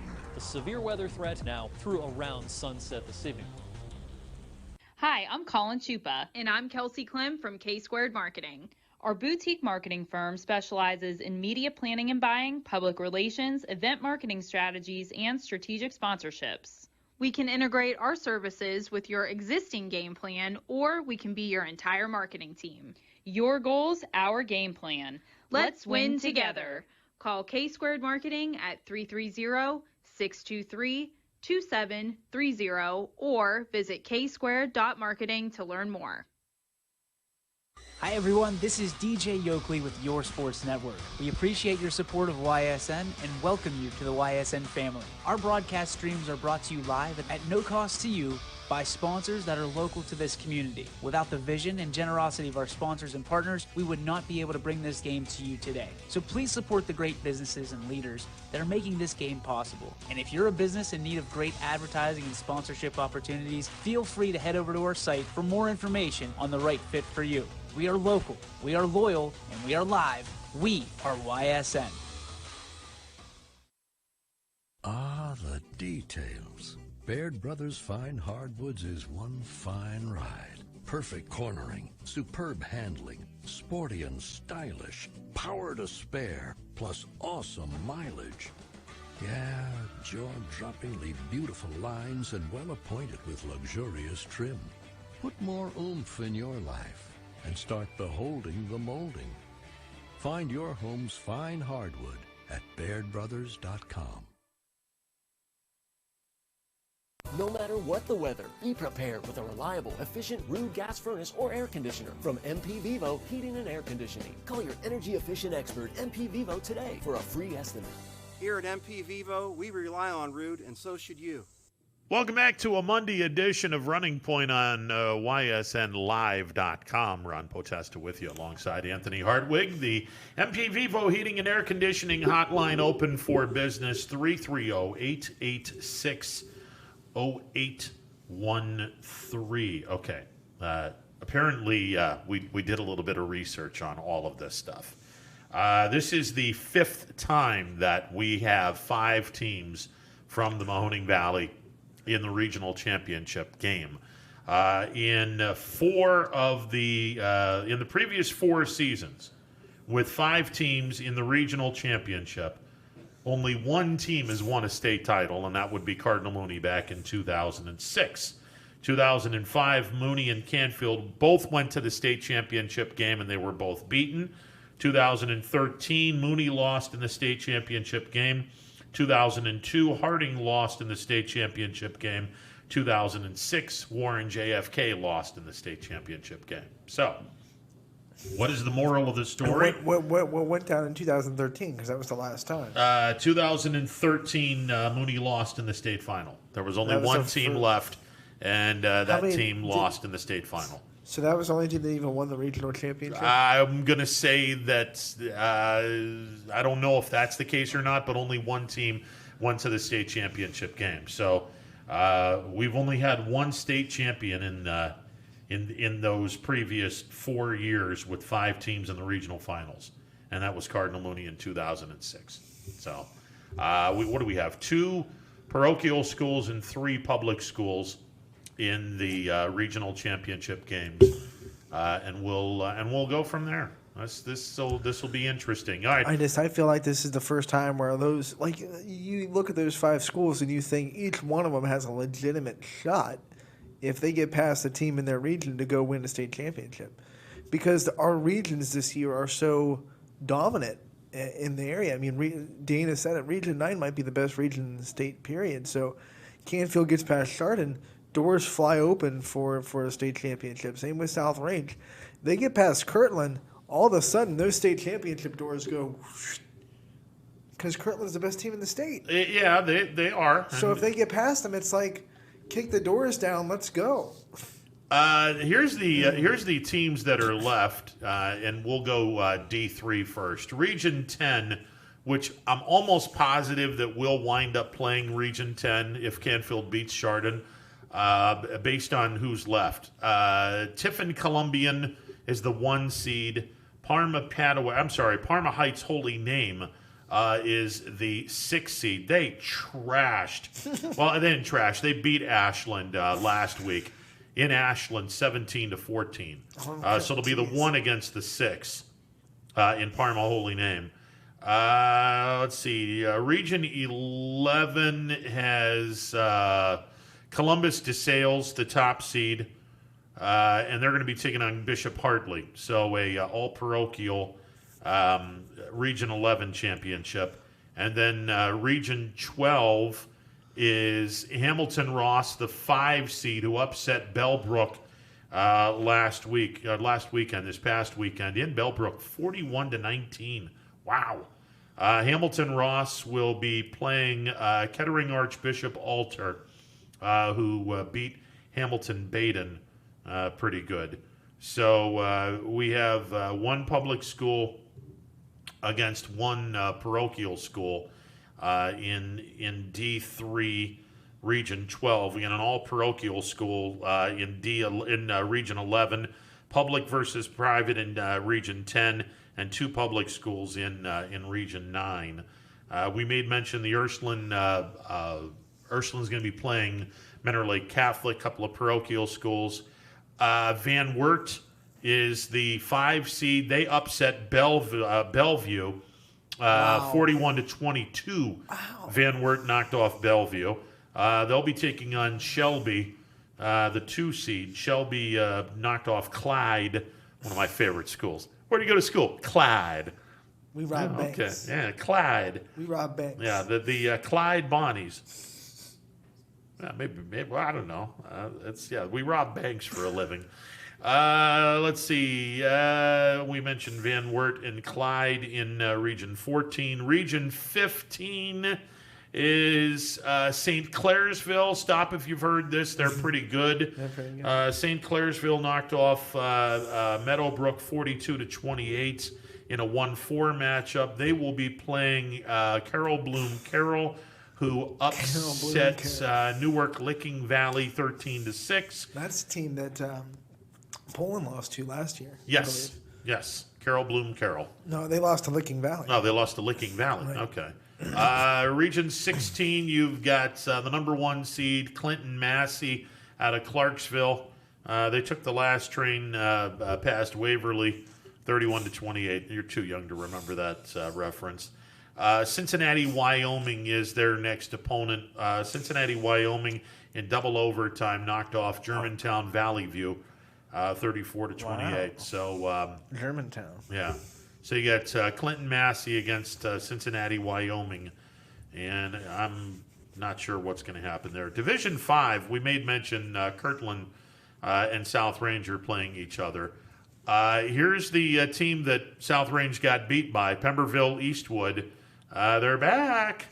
In overtime last weekend, they knocked off North Union, and Pemberville Eastwood will be playing Tontagani Ostego, the 2 seed. They knocked off Ottawa Glandorf 21-8. So Eastwood has their hands full, but knowing Clintonville Eastwood, they'll say, "Go ahead, make my day." I thought it was Pimbleton. Pemberbrook, Clint Eastwood. I don't. It doesn't matter. It's going to come. It's going to be a Dirty Harry. Do they call themselves the Clint Eastwood Dirty Harrys? I don't think so. I would love to see that. I think it's the Eagles. Ironton is another badass team in Division 5. This was the team that Kirtland had to beat to win a state championship last year. Ironton is back in the regional championship game. They will be playing West Lafayette Ridgewood, the 2 seed. They beat Wheelersburg. That's another team that South Range has had problems with. Well, in softball. In softball. And their shortstop from a couple of years ago, who's now at LSU. Yep. Man, was she good. Unbelievable. Division 5, Region 20. St. Bernard Roger Bacon is the top seed, and they will be playing number 7 Springfield Shawnee, who upset the 2 seed. They upset the 2 seed a week ago, and then last week they upset the 11. Well, they beat the 11 seed. So Shawnee is going to go up against Roger Bacon High School out of Cincinnati. My guess is if Roger Bacon and Ironton are both victorious, they'll play each other in the state semifinals there. We mentioned Division 6. Springfield is taking on Norwayne. Here are the other teams that are left. Columbus Grove is the 4 seed. They upset Archbold last weekend. Archbold was the top seed. Sherwood Fairview is the 3 seed, and they knocked off the 2 seed North Robinson Colonel Crawford. They court-martialed Colonel Crawford, and Sherwood Fairview will be playing Columbus Grove. Not sure if Springfield or whoever wins that game, not sure if they would play them. Let's look at the other Region 23, since those 2 teams are in the Columbus area. Beverly Fort Fry is the top seed over in Region, what is this, Region 23. They demolished Barnesville 34-0 last weekend. So Beverly Fort Fry will be playing Proctorville Fairland, the 3 seed, who knocked off number 10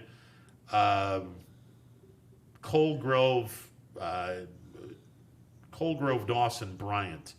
So those are the 2 teams in Region 23, and then finally in Region 24, Coldwater, off of that great conference that we talked about earlier with Tony. Coldwater knocked off West Jefferson 42-7. They're the top seed. They will be playing number 2 Mechanicsburg, who knocked off Frankfurt's Adenia 42-14. So Mechanicsburg will be playing Coldwater. There's a pretty good chance, Anthony, that Springfield could be running into Coldwater next weekend, which would be that would be an epic matchup. Assuming that Springfield can get past Norwayne, which I think is going to be an epic matchup, and I'm clearly in the minority on this, but I think that Norwayne is going to give Springfield everything they can hope for. But if Springfield gets past Norwayne, there is a pretty good chance, being that the other 2 teams are located in Columbus and Cincinnati, and the state of Ohio loves to have the northern part of the state take on a team from the southern part of the state. There's a pretty good chance that Springfield, if they survive, would play Coldwater if they survive. Mm-hmm. That could be an epic showdown. And Coldwater used to be a perennial, always in the state championship powerhouse. They're not that anymore, but they're still pretty formidable. Yeah, and they're from that conference that is hands down, send home the jury, but they're the best conference in Ohio. If I remember right, they're usually Division 5, so I'm surprised that they're Division 6 now. Yeah, they've, much like Kirtland, they've bounced between 5 and 6. Because didn't Ursuline beat them back when they had a Keys Teague? They beat Coldwater? Yes, so. Yes. South Range beat them in baseball. So they've bounced back and forth from 5 and 6. Let's go to Division 7 because JFK will be playing Lucas. They could be facing this team in the state semifinals. Lima Central Catholic is the top seed. They are going to be playing Bascom Hopewell Loudon, the 6th seed. They upset Arlington last weekend, 42-35. Lima Central Catholic put up 41 in a 41-14 victory in the semifinals. So it'll be number 1 against number 6. Let's put a bow on Region 26. Region 27. Let me see if there's someone closer to the area. Newark Catholic out of the Columbus area. The Green Wave is pretty solid in all sports. Newark Catholic is the 5 seed. They upset Gloucester Trimble 35-19 in the semifinals over the weekend. They will be playing number 7 Shadyside, who upset the 3 seed Hannibal River 42-9. So Shadyside will be playing Newark Catholic. Both of those teams in the southern part of the state. Shadyside is a little bit closer to us. They're in the southeastern part of the state, where Newark Catholic is in the south central part of the state. And then Region 28, that's basically in the Cincinnati area, but this one may not be. Maria Stein Marion Local is the 1 seed. That's the one they have to worry about. Yeah, I mean, they're probably going to be. Maria Stein Marion Local will play New Bremen, who knocked off Fort Laramie, which is another team in that division. New Bremen upset Fort Laramie 16-8. New Bremen will be taking on Maria Stein Marion Local.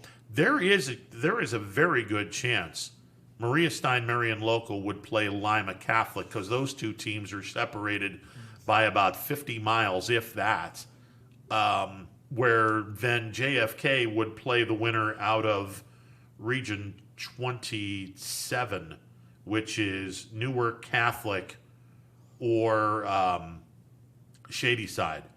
So wouldn't be a bit surprised if JFK and Newark Catholic hooked up. That would be a monumental matchup as well. And, from what I've heard from people, Marion Local should be a team that's in the state championship, because they're just kind of head and shoulders above the people in their neck of the woods. So, I wouldn't be shocked if JFK makes it that far that they run into Marion Local.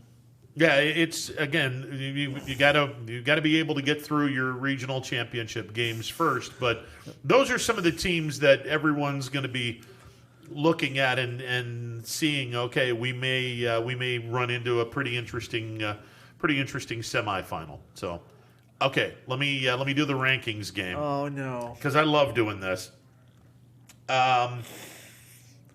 Weren't you put through enough last week? No, not really. Not really. I mean, it's kind of fun to do this. All right, we'll first start off by. Can we premise this by saying once again that we are not ranking these teams? Yeah. Hold on a second. We premise this by saying this. Oh, jeez. The opinions and views expressed in the following program are those of the speakers and the host, and do not necessarily reflect those of Yoakley Scott Corporation and Your Sports Network. See, this is what we have to premise all of this by. So there you go. So what we're doing is we're saying which teams have the best chance to advance. Exactly. Which teams have the best chance, and which teams have the best chance to win a state championship. Oh, we're going state championship. Well, I'm gonna basically do regional finals right now, and then which team has the best chance of winning a state championship.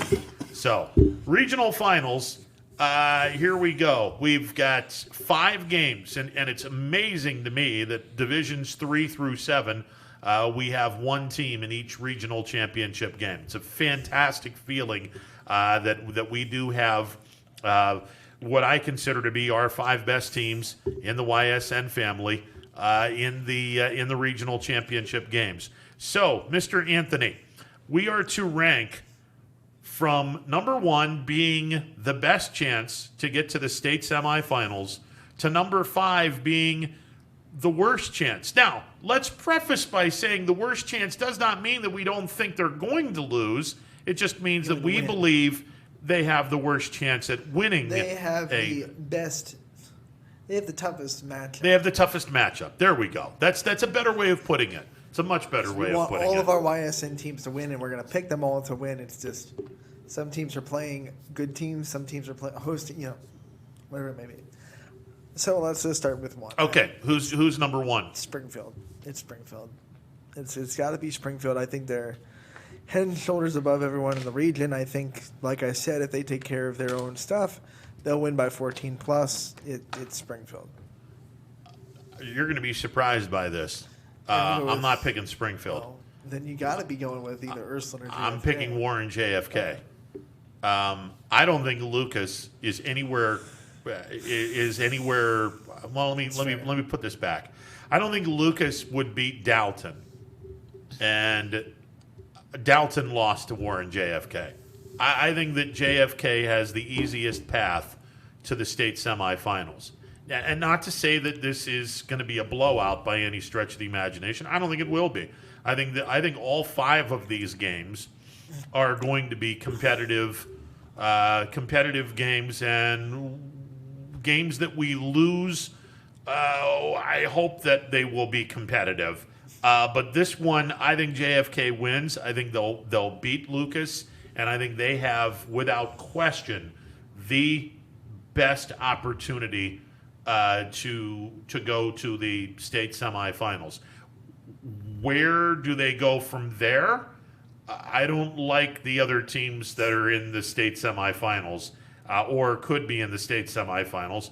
We'll see what happens. But we're just going for right now, because it's part 1 of our 2-part thing. I'm going to go JFK at number 1. Okay, 2. And you have Springfield at number 1. So who do you have at number 2? I'll just hit JFK and I'll flip those, and only because I think Lucas has a better chance of. It's so opposite tempos that whoever controls the game is going to win. Okay. So that's why I'm saying, like, if it happens to be that Lucas sets the tone and turns it into a slow game, JFK will struggle a little bit more than I think Springfield will against Norway. So JFK should win that game. I think they're the favorites. I think they're overwhelming favorites. I think Dalton's probably a better team, a better test. And even I think the team they played before in St. Paul was probably the best team they're going to play in the region. Yeah. To be honest. I think you're right on that. So I think JFK's 2, and I expect them to win that game. Okay. I'm not even picking Springfield here either. Oh, jeez. I'm going to go Ursuline. I think that Mentor Lake Catholic has been on a very nice run. I think that Mentor Lake Catholic is a very good football team. And I think that they have both played a common opponent, and I understand Mentor Lake Catholic was a little bit better defensively than Ursuline was. I think Ursuline is playing by far and away the best football of any team that is left in this tournament. Any team. And that includes the ass-whipping that we saw Friday night by Canfield over Streetsboro, because I can now say this, Streetsboro was so friggin' overrated, it was ridiculous. And they proved that they didn't belong on the same stage as Canfield.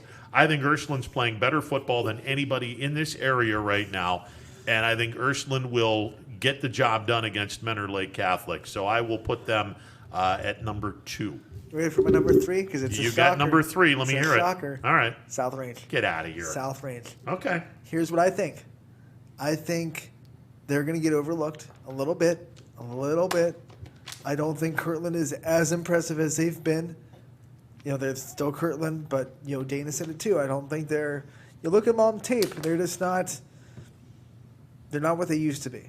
And the way Mike Petrone is running that offense, the reads he's making, I think South Range hits them early, and I think they have a good chance if they get off to a good start. So South Range at 3. Give me the upset. Okay. 3, all right. Right in the middle. Okay. All right. I got Springfield at 3. And I'm just going to say this again. Creston Norwayne will give Springfield every shot that Springfield is they're going to have to withstand a lot, because this Norwayne team is good. They're really good. I think Springfield will they'll win, but they'll know that they've been in a ball game. This is going to be a really big test for Springfield, because I think Norwayne is that good. So we'll see. Who knows? Maybe Springfield just houses them, and my number 3 should have been a number 1. So we'll leave that one alone. All right, who do you get at 4? Ursuline. Okay. Well, Mentor Lake kind of scares me because teams that are on runs that shouldn't be are scary. Yeah. Teams that have they're rolling, and they've kind of dealt with that us against the world mentality. You know, we're always the underdogs. That's a lot a lot scarier to me than the favorites. And the favorites in Kirtland. Yeah. I think that Ursuline should win that game, but I think there's a good chance that Minter Lake could come in with this, swagger, this, I don't want to say arrogance, but this almost kind of like arrogance. Like they don't even care about what Ursuline is. Mm-hmm. They're not going to have that parochial versus public thing because they're both obviously private schools. I think that I'm kind of nervous about Minter Lake coming in with a little bit of attitude. No, they're a good team. There's no two ways about that. And I would probably have them a little bit lower, but I just think Ursuline's just playing that great of football right now. And it could be a house call, like you said. But I just think Minter has a little bit of a better chance to kind of come in with a little bit of a swagger to them. Because they've been the underdog all year. Yeah. Number 4 for me is Canfield. I think Canfield has their hands full and then some.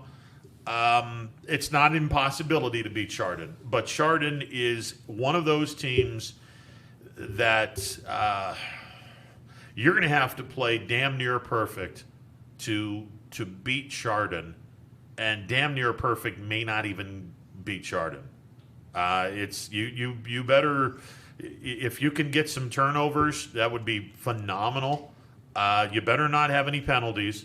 You better not have your kicking game screw up and put Chardon in a short field. Otherwise, you're really in for a long night.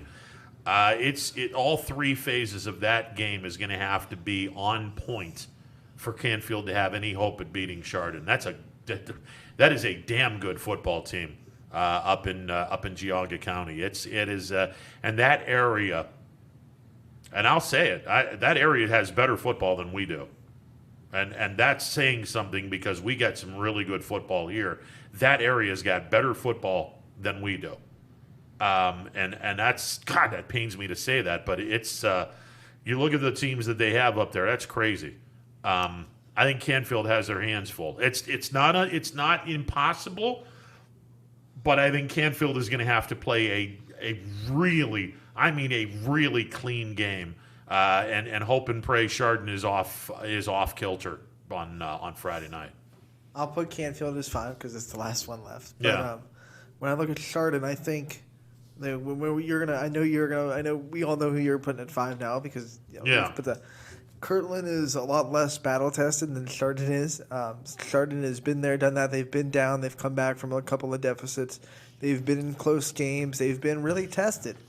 And plus, they're really good. So when you're really good and you're really tested, that's a little bit different than when you're really good and you're killing teams every week. And Kirtland's schedule this year, I'm sorry, it's not good. It wasn't good. They played a couple of D1 schools, but they were not good D1 schools by any stretch of the imagination.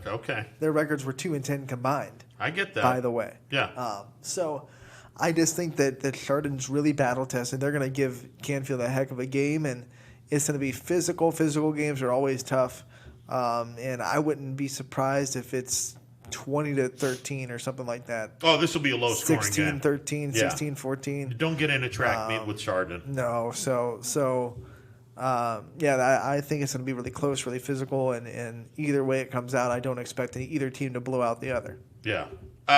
Number 5 is South Range, and if there is a chance for South Range to win this game, they're going to have to jump on Kirtland early. And we mentioned this. If South Range wins the toss, take the ball first. Otherwise, you're down 7-0 before you even get adjusted. They're just that good. Here's an interesting little tidbit on Kirtland this year. They're playing, or they played on opening night, the team that Ursuline will be playing in the D4 Regional Championship game, Mentor Lake Catholic.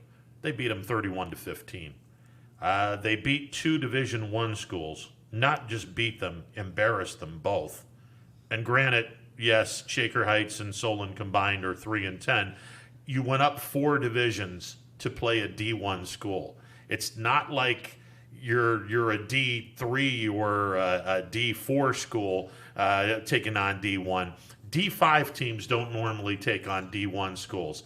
This would be the equivalent of South Range going to Canton McKinley. Actually, no, I'll take that back because Canton McKinley was pretty good. I was about to say Canton McKinley's good. This would be the equivalent of South Range going to take on... So do you think South Range would lose to Solon? Yes. Yes, they would. Bad football is bad football, Ron. I don't care how big of a school you are. If you're bad at football, you're bad at football. I get that. Solon was 2-4. They weren't bad. I mean, Solon this year, they played Akron St. Vincent St. Mary and lost. They played Kirtland and lost. By the way, they lost to Kirtland by as many points or almost as many points as they lost to St. V's. They lost to Medina, who went to the D1 championship game against Menor and only got beat by them by 4 points. They lost to Ignatius. They got blown out. Shaker Heights, they beat in overtime. And Berea Mid-Park, a 4-win team in Berea Mid-Park that they beat by 15. Solon is not a bad football team. Yes, they are. Okay. All right. Yes, they are. Okay. And here's the thing. South Range is our team. I know. And I get it that you're a little peeved because of what happened. That has nothing to do with it. But they are a good football team. An undefeated football team, and they would beat Solon's pants off if they played in the same. Okay. Kirtland is a good football team. Nobody's denying that. But listen, South Range has beaten everybody that's been put in their way too. Yeah, absolutely. So at the end of the day, I don't like this ranking 1 to 5 thing. Okay. Because these are our teams. We respect them. This is just a way to disrespect that number 5 team wherever it is. I don't like that we have to put them in order. Okay. I think that's garbage. Okay. Because they're in this game for a reason. Absolutely, they're they are. good teams beating good teams. They are. Every team at this point is a good team, or they wouldn't be there. Every team that entered the playoffs, which is pretty much every team outside of a handful, had an opportunity to be in this game. Absolutely. So to disrespect I'm not any of disrespecting anyone. 1 to 5, this is a really creative way to disrespect a team that just absolutely played lights out. I'm not on their home. disrespecting anyone, DJ. So here's the thing. At the end of the day, we're going to put this. We're going to go to break. We're never going to touch this one again. All right. I'll tell you that. Okay. And then if there's any more disrespect, we'll address it outside of 12 to 3. I didn't think we were. Okay. So, okay. That's fine. Thanks. Not a problem. Okay. All right, 330-886-0813, the MP Vivo Heating and Air Conditioning Hotline, open for business. It's a Monday afternoon. It's Running Point, presented by Greenwood Chevrolet on Mahoning Avenue in Austintown. As we are 5 deep into the playoffs for the fifth time. Fifth time. And hopefully we'll get 5 teams into the state semifinals. As we go into the Monday edition of Running Point, we'll take a timeout. When we come back, we'll get some more with the soccer and volleyball as we go into the regional pairings there as well. We have girls soccer. One team is left in South Range, and we got a handful of teams left in boys soccer. Handful of teams left in volleyball as well. We'll talk a little bit about that, and we'll take some phone calls as well as we get in through this Monday edition of Running Point. The MP Vivo Heating and Air Conditioning Hotline open for business, 330-886-0813. Back in a bit. Hi, this is Tommy Clem, owner of WRS Insurance Solutions, reminding you that it is open enrollment for Medicare. Now through December 7th, those who qualify can visit our local independent agency by calling us at 330-953-3722 or visiting us at wrsinsurancesolutions.com to learn more. Good luck to all the student athletes in the Valley. Attention all football fans. If you can't see your team play, come and dine with us and watch it live at Boardman, Canfield, or Cortland. Or staying at home, we'll deliver right to your door. That's Coca's Pizza. We serve it hot. 2020 will be a season like we've never seen before, but 21 Sports and YSN will be there for every key moment. The plays, the players, and the stories that will headline this season. Delivered by 21 Sports and YSN. Planning a project around your home or rental property? Trust the electrical service to the local experts with 62 years of serving the Mahoning Valley. Joe Dickey Electric is your local go-to source for responsive, reliable residential electrical work. From everyday maintenance and repairs to new installations, electrical upgrades, and safety inspections, no job is too big or too small. Call Joe Dickey Electric today, 800-549-3976, or visit DickeyElectric.com. That's DickeyElectric.com. Myers Family Insurance knows the importance of a great team. Our team continues to grow to help you with your Medicare and retirement needs. The annual election period is here, so it's all hands on deck to make sure your plans still meet your needs for 2020. Call us today. I went to Greenwood Chevrolet. Hi, this is Tommy Clem, owner of WRS Insurance Solutions, reminding you that it is open enrollment for Medicare. Now through December 7th, those who qualify can visit our local independent agency by calling us at 330-953-3722 or visiting us at wrsinsurancesolutions.com to learn more. Good luck to all the student athletes in the Valley. Attention all football fans. If you can't see your team play, come and dine with us and watch it live at Boardman, Canfield, or Cortland. Or staying at home, we'll deliver right to your door. That's Coca's Pizza. We serve it hot. 2020 will be a season like we've never seen before, but 21 Sports and YSN will be there for every key moment. The plays, the players, and the stories that will headline this season. Delivered by 21 Sports and YSN. Planning a project around your home or rental property? Trust the electrical service to the local experts with 62 years of serving the Mahoning Valley. Joe Dickey Electric is your local go-to source for responsive, reliable residential electrical work. From everyday maintenance and repairs to new installations, electrical upgrades, and safety inspections, no job is too big or too small. Call Joe Dickey Electric today, 800-549-3976, or visit DickeyElectric.com. That's DickeyElectric.com. Myers Family Insurance knows the importance of a great team. Our team continues to grow to help you with your Medicare and retirement needs. The annual election period is here, so it's all hands on deck to make sure your plans still meet your needs for 2020. Call us today. You may find yourself in some difficulty this winter. Don't get whacked by high heating bills. Call Michael at MP Vivo Heating and Air Conditioning. Michael is a trusted friend who will be able to help you with many things, like getting a 95% high-efficiency furnace this winter from Rude. Michael relies on Rude, so should you. Call MP Vivo Heating and Air Conditioning for a free estimate, 330-259-0486, and take care of your heating and air situation. I went to Greenwood Chevrolet because I was really interested in looking at the tracks. Because I wanted my dream truck. Because I've been going there for 20 years. I'm really happy that I went to Greenwood Chevrolet. Because they really went the extra mile for me. Now we're going the extra mile for you, only at Greenwood Chevrolet. Monday edition of Running Point on YSNLive.com. Ron Potesta with you alongside Anthony Hartwig. That was The Wire.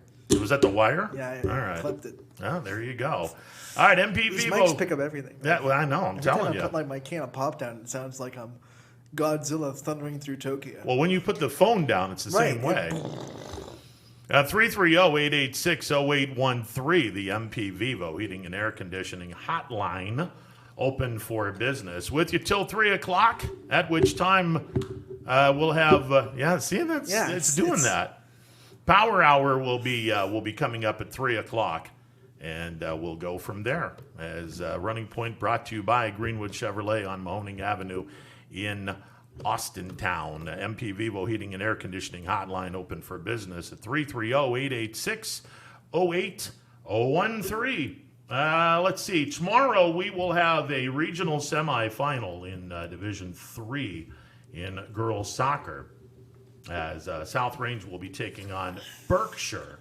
A game will be played at Notre Dame Cathedral Latin on their facility at 7 o'clock. And for people that don't know, for South Range, and we can talk to Vargo about this on Wednesday because he's our soccer kind of expert. He brings a lot of soccer knowledge. But Gabby Lamparty for South Range girls soccer scorer is a she can play anywhere in soccer, period. Yeah. Anywhere in the state, she would start. I don't care what division. She goes, and she was invited to play with the U.S. team this year, but obviously COVID kind of nixed that. Yeah. She goes to nationwide tournaments. It's unreal how good at soccer Gabby Lamparty is. She can score anywhere from any place, anytime. It's crazy how good she is. Yeah. Emmanuel, you're on the MP Vivo Heating and Air Conditioning Hotline. What up? How you doing, my brother? I'm good, man. Yourself? Okay, I'm a Harding fan, right? Yes, sir. Okay, I'm not gonna, we lost to Massillon, who, by the way, is playing in the regional finals. Yeah, against Massillon Perry. That'll be a fun game. We lost to Benedictine, who, by the way, lost in the semifinals. Yep. We lost to Hudson, who, by the way, was playing in another finals. Mm-hmm. And we lost to an undefeated Fitch, team, right? Yeah. So I'm not going to sugarcoat it, right? Whenever I call your show, I'm gonna tell you like it is, right? Yep. I'm proud of the boys that got beat, but I'm going to tell you two guys something. Both of you guys are missing the point. Uh-oh. The point is, when we have been sending teams to the playoffs before, we've had a quarterback that could drop dimes. Gerard and a few other teams, right? Yep. But these teams that are playing right now, they are some physical teams. They take and put their chin straps on, and they go at it. Whether it's Canfield, whether it's Springfield, whether it's South Range, whether it's Ursuline. And I'm going to tell you something. I agree that Solon is a good team, but Solon isn't and never will be a physical team. I think Kirkland is a great team. Yeah. But I don't know if Kirkland has played somebody, because I know one thing about every team that's left. Two things. Number one, I know these programs, right, are going to show up. And the second thing is, whoever they're playing, if they don't play a good game, they're going to get beat. Oh, I agree. So I don't think, at this point, you're right. Kirkland, and I'm not just saying it's because he's a local team. I'm calling it like I see it. These are some real physical teams. Comment on that. No, I agree with you. I think all 5 teams have a shot. It's, again, they're all 5 teams have gotten to the finals for a reason. And you brought up the physicality, and I think that has a lot to do with it. There's no two ways about it. It's, we will. Because I'm going to tell you, Ron. Hudson beat us up front. It was a bad call, but it still wouldn't matter. But I'm gonna tell you like it is. Hudson's a pretty good doggone team, and they were more physical than us. But these other teams that you're talking about, they play in tough divisions or whatever, right? But they don't play nobody like what I'm here to tell you. South Range is gonna surprise a lot of people. I hope you're right. And I just don't see it. As far as what you and Tony were talking about, I'm gonna tell you what the Buffalo Bills' problem is. They cannot stop the run. Oh, and teams are going to run that ball down their throat. Yeah, you're right about that. And they're going to need to go out and make about it. They're 6-2, but they've given up more points than they've scored. That tells me that they have a lot of work to do. And they should have got beat. I mean, I think Cam is done. No wonder nobody signed him. He's done. Well, he didn't take care of the ball. I mean, he hasn't taken care of the ball very well all year long for New England.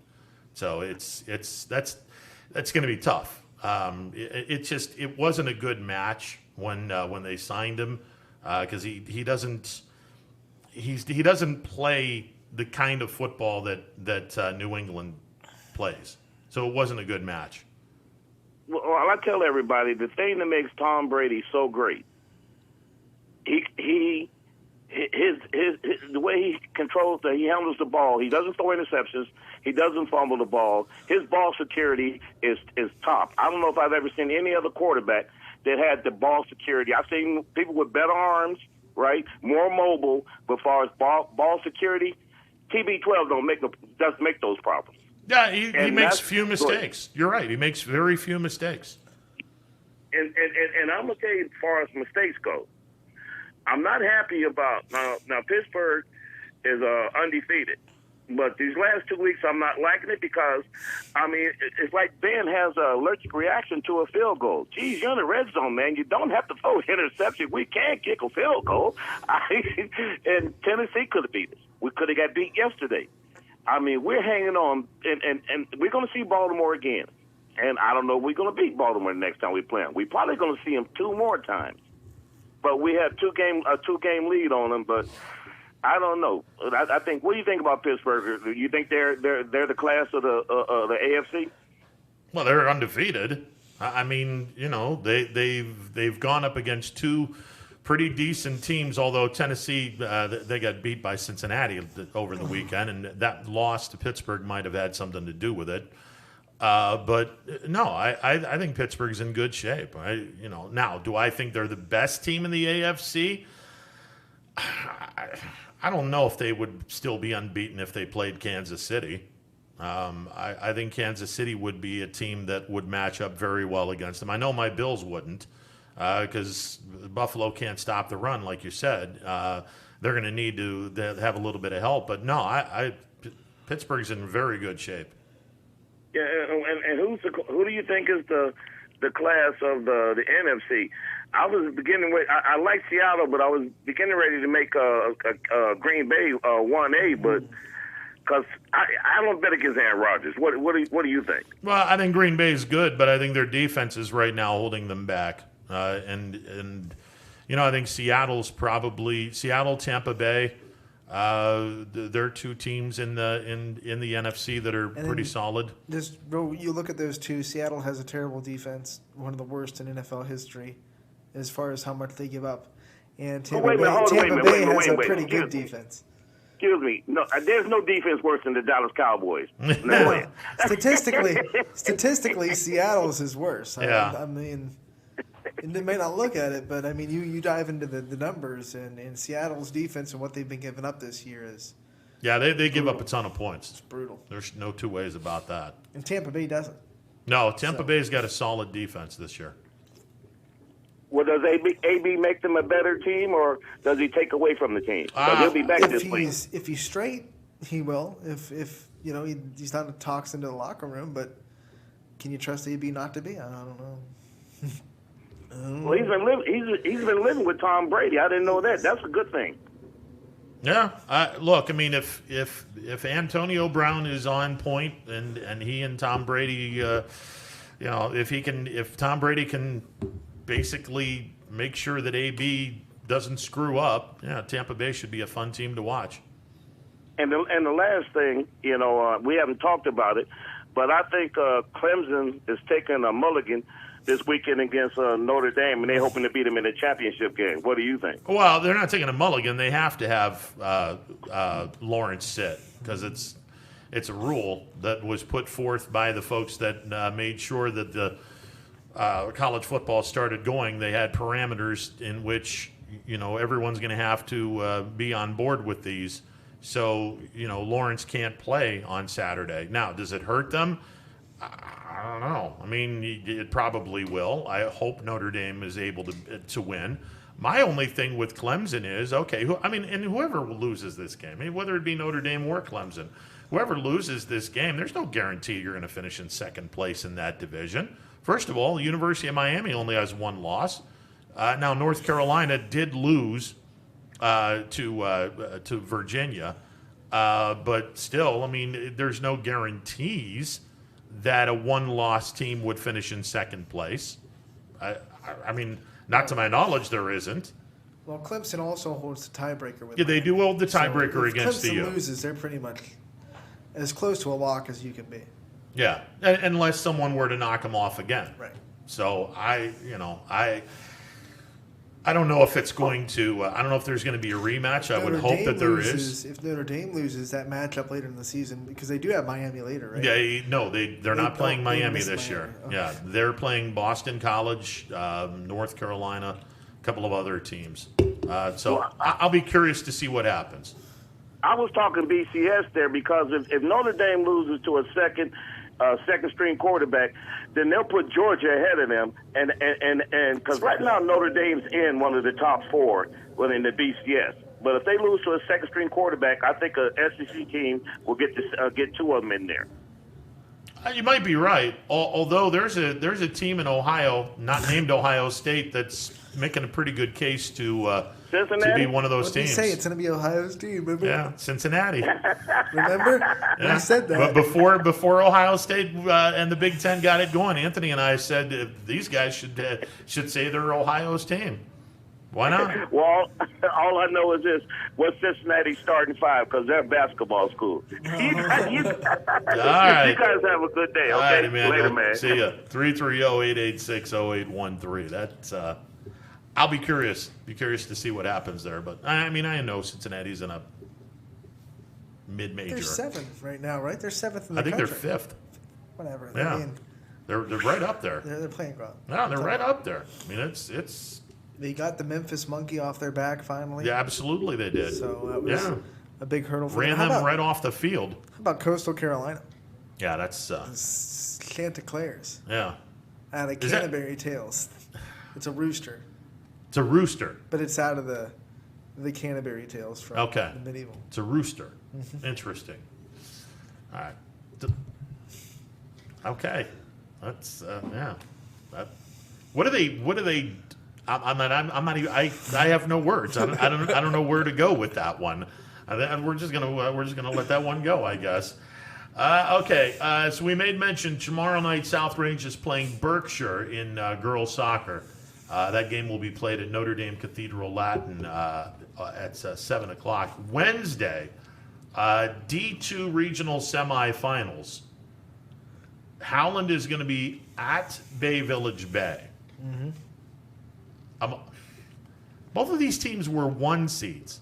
How does Bay Village Bay But get remember that in that super district kind of setup, sometimes if the 1 seed decided they wanted to be in this bracket, it's going to line up 1 seed versus 1 seed, and that's in volleyball too. I think Middle Ridge is lined up with the 1 seed from the other district in Division 4, or at least it would have been if the 1 seed. Yeah, the one seed won. I think Dalton was the 1 seed. Are they playing? Where are they playing the soccer? Because I can't imagine that they would play the soccer games at the home of the higher seed. That doesn't make any sense. I don't know where Howland's playing. I know South Range and Berkshire are playing at Notre Dame Cathedral Latin, and I know that South Range and Kirtland boys are playing in a neutral site. No, South Range and Kirtland are playing at South Range. So South Range is hosting that. So it could be a host. It could be at Howland. I'm not entirely sure. Yeah, I want to see the regional tournaments, because this doesn't make any sense that you would have a Division II regional tournament where one team. No, they are playing at Bay. Wow, that's crazy. So Bay Village Bay will play Howland at Bay. Now I don't know how they decided which one was the higher seed, because they're both 1 seeds in their districts. Yeah. So maybe you just went to a tiebreaker, a coin toss, a better record overall. I'm not sure. That's weird. By the way, the other regional semi, which no one's paying much attention to because these are the top 2 teams in the Chagrin Falls state of beat Ohio. Poland in double overtime. Yes, they did. And it took 2 OTs to finally score on that haunted Poland defense. Chagrin Falls will be playing at home against Richfield Revere. Mm-hmm. So those 2 and that's teams. a team that John Varco told us to watch out for, because Revere is a very solid program as well. So I think whoever wins that Howland Bayside game, not Bayside. See, now you got me doing it. Bay Village Bay. Bay Village Bay. Yeah, Bay Village Bay, Bayside, Baywatch. Yeah. Whatever. Whoever wins that game, they're not going to have a cakewalk in Revere. No. If Revere were to take care of Chagrin No, Falls. absolutely not. Absolutely not. All right, and then D3, we made mention, South Range will be home to Kirtland. They will get the winner of the Creston Norwayne Cardinal Mooney game, as those 2 teams will play in Norwayne, which is out in Wayne County, over by Worcester. By the way, we've said Norwayne a lot today because they're also playing Springfield. Yes, they are. So. How many? Stop if you've heard this. There's we talked about it last week. The programs that have not just one dominant team, but they're good all the way around. Their whole Exactly. I mean, let's look at this. South Range, they're in the playoffs. Kirtland, they're in the playoffs. Soccer, yeah. Norwayne, they're in the playoffs. Let's go over to Division 2. I don't think any of those teams. Yeah, but the smaller schools are. It works but more for the Falls smaller made schools. a nice run. Yes, they did. And they just got beat by Poland in the last round. So yeah, I mean, successful programs. It's not always dedicated to did you make it to a regional championship. That's not your success. I mean, consistently winning programs in your whole athletic department, and there's something to be said about schools that are able to do that. Yeah, absolutely, and schools that can do that for a long period of time. Oof, man.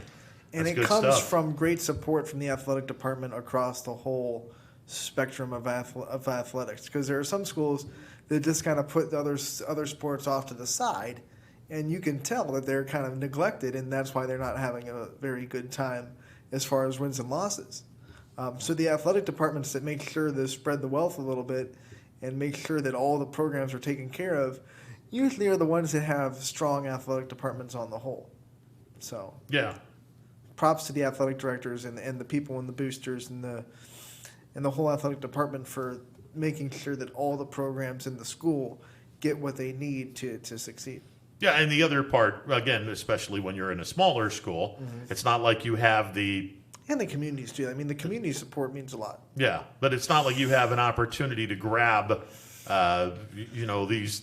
Yep, you're right. Yeah, the 6'9", 400-pound. Oh yeah, you're right. You're good to go.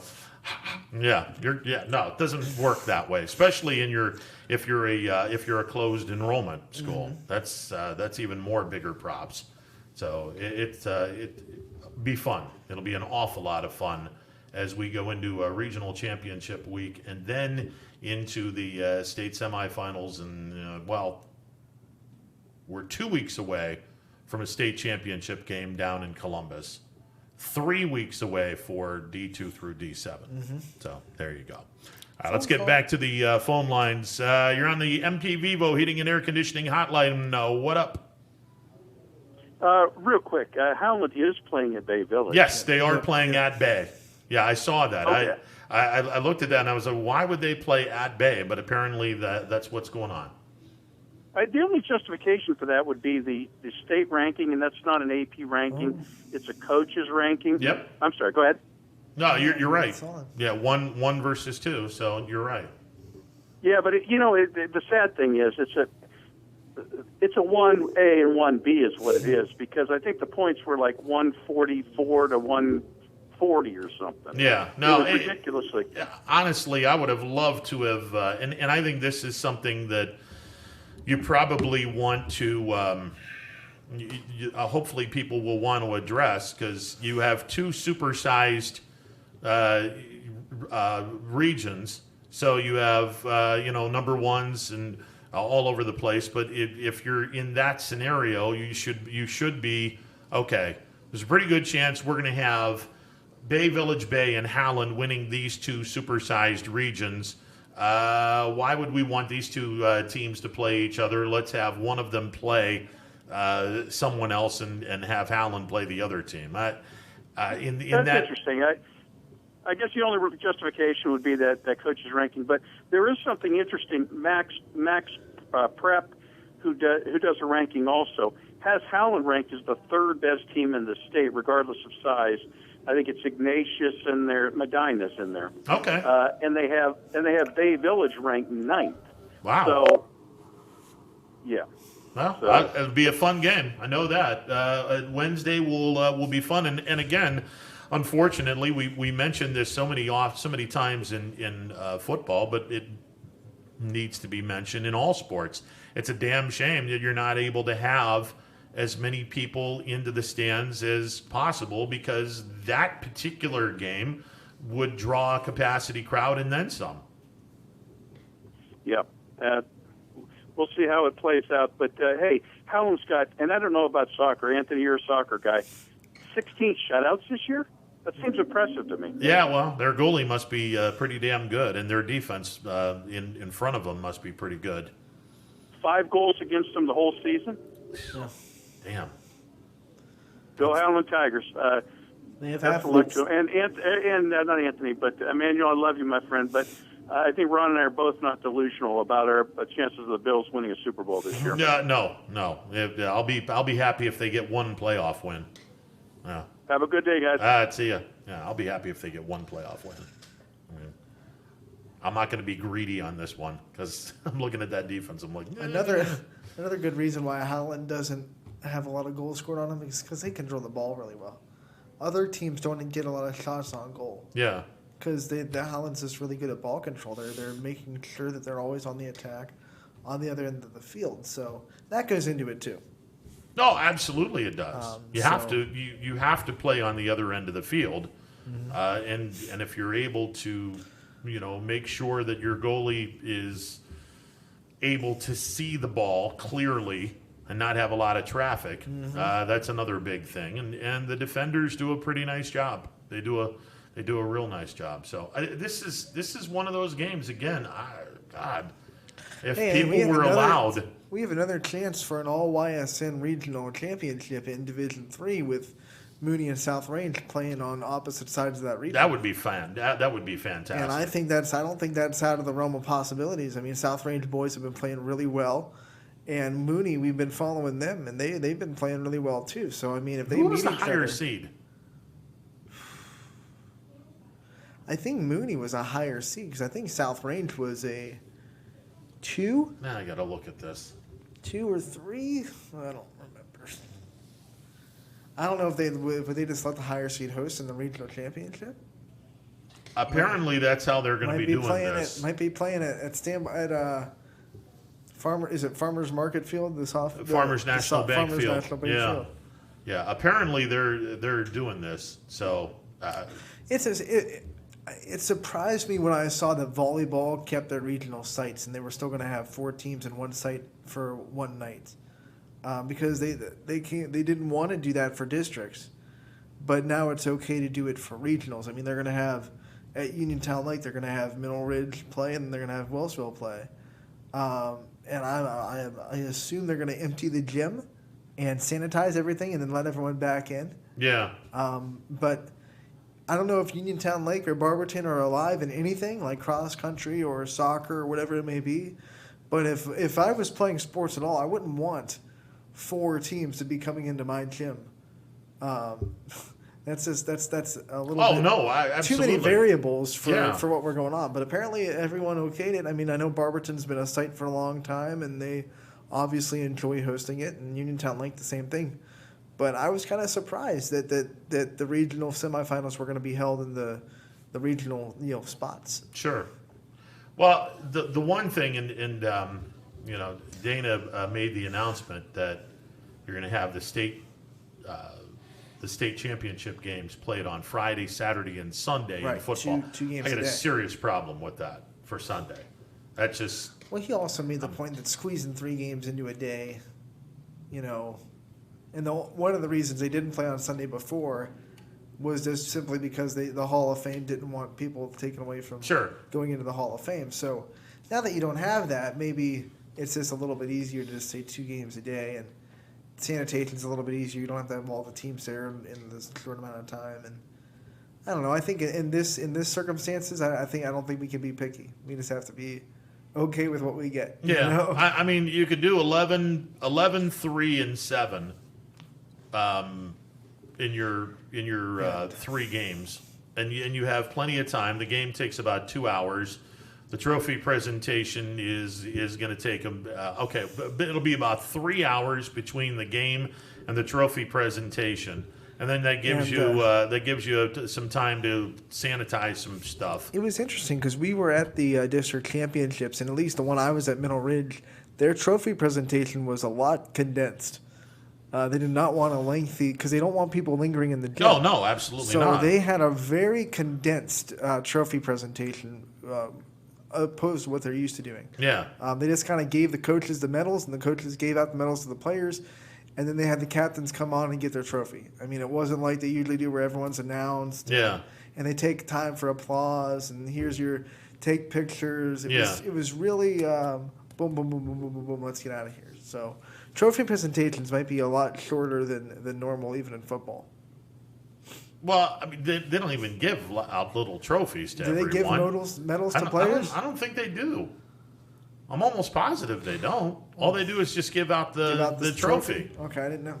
And maybe you get a medal, they just don't do the presentation. I'm sure every player gets something for winning a state championship. I'm sure every player gets. Oh no! I mean, you're talking about a state championship, or are you talking a regional championship? For football? Yeah. Oh, I don't know what they do for regionals. They'll probably just. I mean, regionals. I think they just give a trophy, and then that's it. And if you have a regional runner-up, you get a trophy, and then you vacate the premises. I don't know if every player gets something for winning a region. I don't like think they do so. in other sports. Yeah, I don't think so. That's interesting. I don't even know. I mean, do they give something to the kids that win a state title?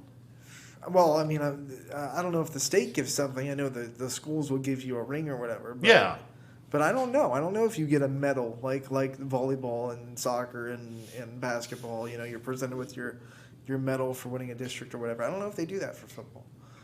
I mean, they'd be really busy because that's 50 players. Yeah, exactly. Interesting. I would think that they're doing it with the other sports because the other sports you can only have a certain amount of people and that's it. And I know everyone gets like the Ohio patch on their Letterman's jacket. Yeah. But I don't know.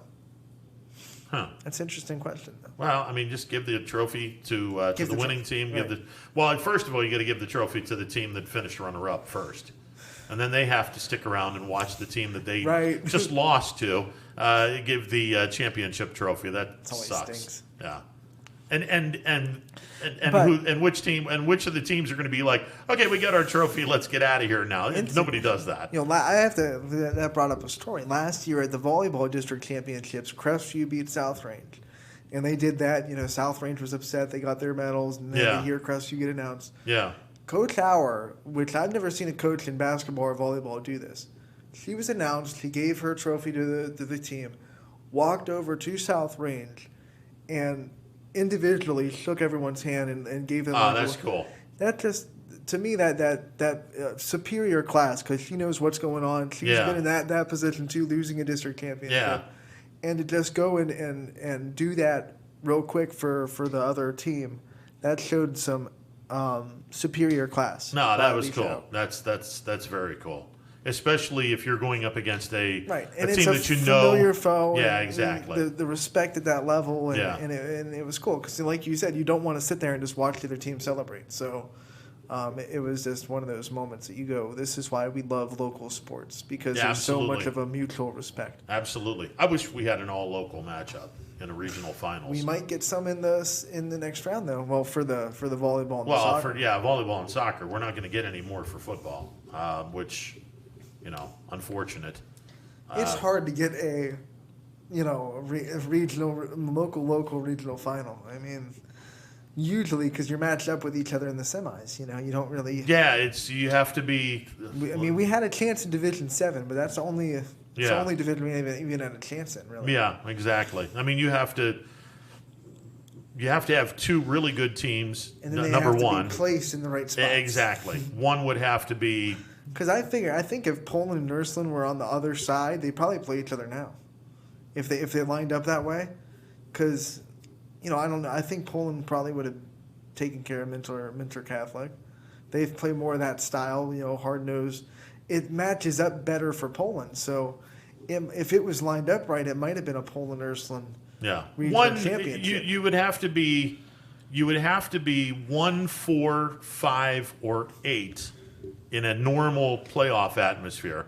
One of the teams would have to be 1, 4, 5, or 8, and the other team would have to be seeded 2, 3, 6, or 7. Right. In order for the two teams to possibly play each other in a regional championship game.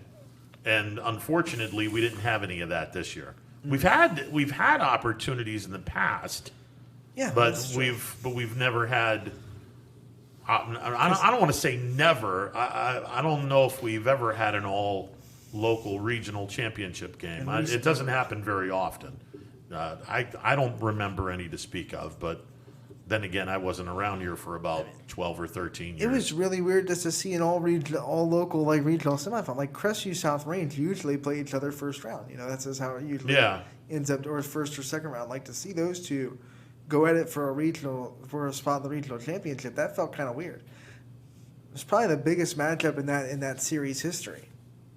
I don't know if they've played that far. They've played in the regional semifinals before. Have they? I'm almost positive they have. Okay. Hang on a second. Because I think that was only their fourth meeting in the playoffs. I'm almost positive they've played in a regional semifinal spot before.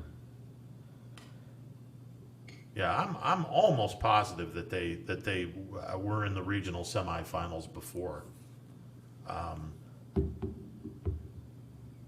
Yeah, I'll have to dig that bad boy up because I'm looking at Kirtland's not going to be able to tell me anything. All we have is Kirtland's record against the local teams. By the way, here's a 2008. They played an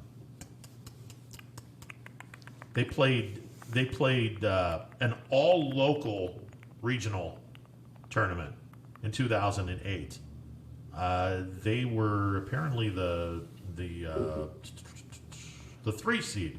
Are we still talking about? Kirtland was the 3 seed in 2008. They beat Range, who was 6 at the time, and then they beat the 2 seed Crestview, and then they lost to the 1 seed Ursuline. Wow. Yeah, they lost to Ursuline 18-17 in 2008. Talk about going like bam right to the area. Yeah, no doubt. Can you get out of Youngstown? Yeah, it was crazy. 2011, they played Columbiana, and then they were the 1 seed. So they played Columbiana in the division quarterfinals, and then they played Crestview in the regional championship round and beat them. I got to go back here. 2015 is a 6. They beat Western Reserve as an 8 seed, and then in the second round they beat Brookfield, but they didn't play a team from the area in the championship game. So, yeah, they've been Division 6 from 2013 through 2018, and then 2019 they became a 5, which is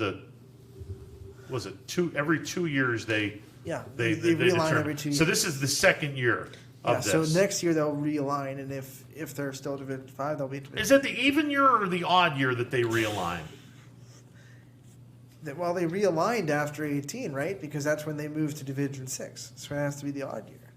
Yeah, they were Division 6 in 17. I don't know what they were in 18 because they didn't play anybody local in 2018. I want to say they were a 6, though. Did we have someone on the phone? No. Oh, okay. I No. thought I thought that. But I know 2019 they were a Division 5, and now they're obviously Division 5 for a second year. So no, it has to be right. It because it's a 2-year process. So yeah, it would have to be the odd year that they do that. Yeah, it'd have to be the odd year that they do that. All right, weird. All right, 330-886-0813, the MP Vivo Heating and Air Conditioning Hotline, open for business. All right, let me look and see another team, because what do we have? Mentor Lake Catholic.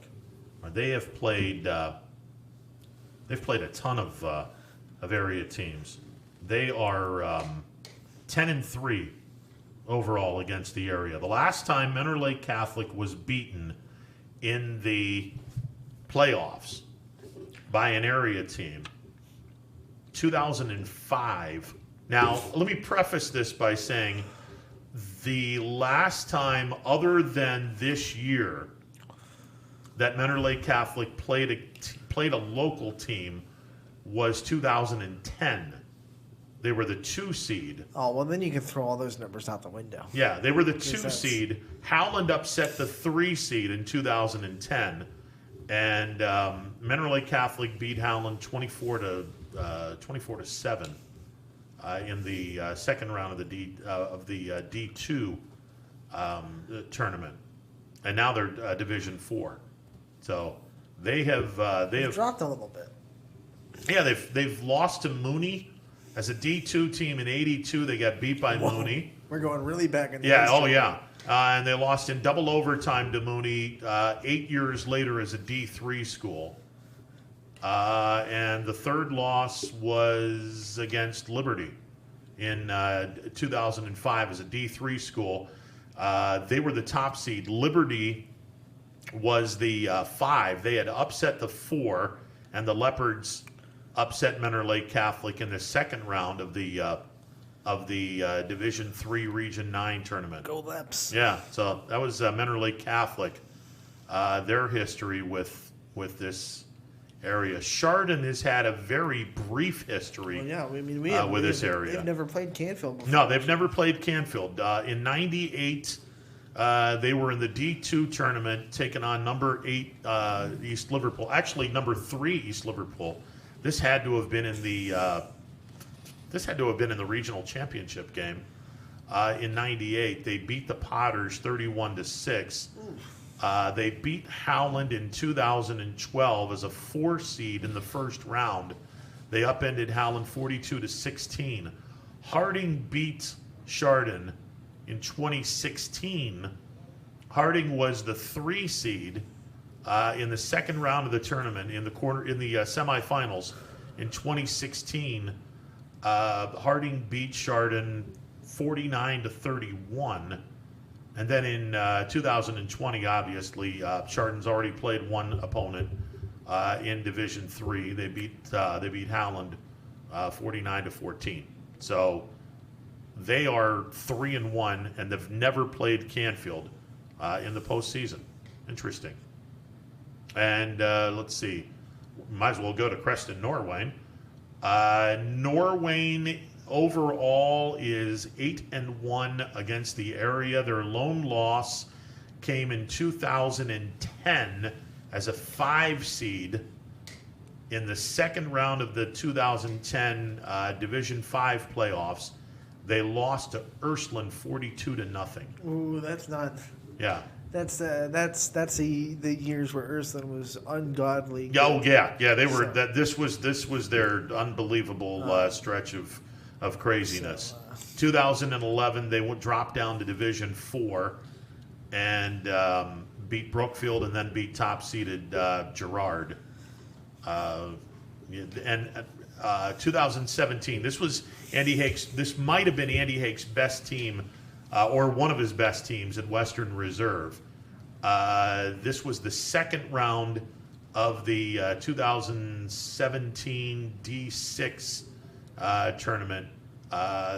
This was the first round. I beg your pardon. They knocked off Western Reserve 22-13. So they're D6. They've already played Mineral Ridge, who Springfield played earlier in the year, and Norwayne beat Mineral Ridge 55-14 earlier in the tournament trail. So this is fascinating.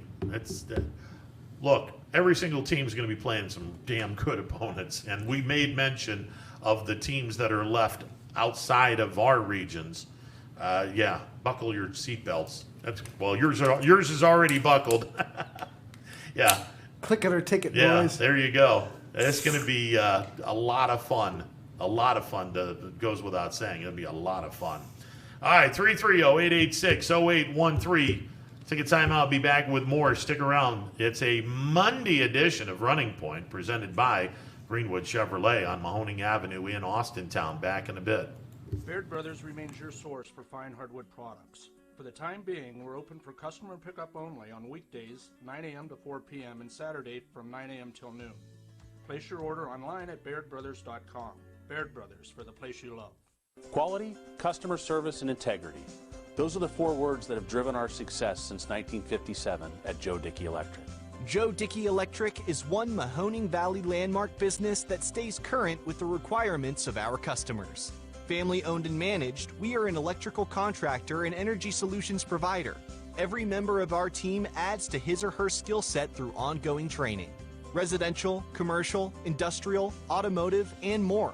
We keep ahead of the needs of our customers with a fleet of more than 50 vehicles and 24/7 emergency service, so you're never left in the dark. The 4M Company, being an architect and construction manager for over 40 years, has had the opportunity to use many different electrical businesses for our projects.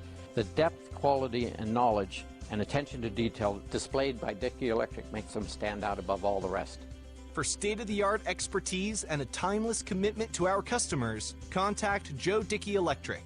We are everything electrical.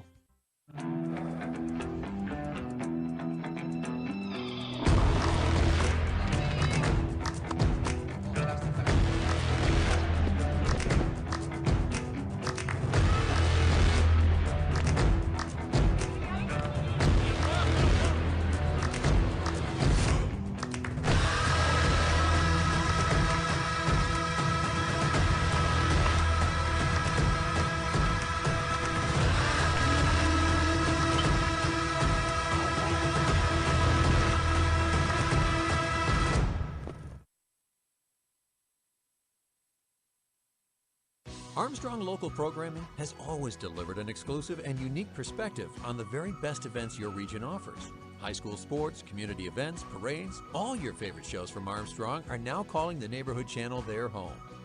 Watch Out and About, Locally Speaking, and many other great local shows right here on the Armstrong Neighborhood Channel.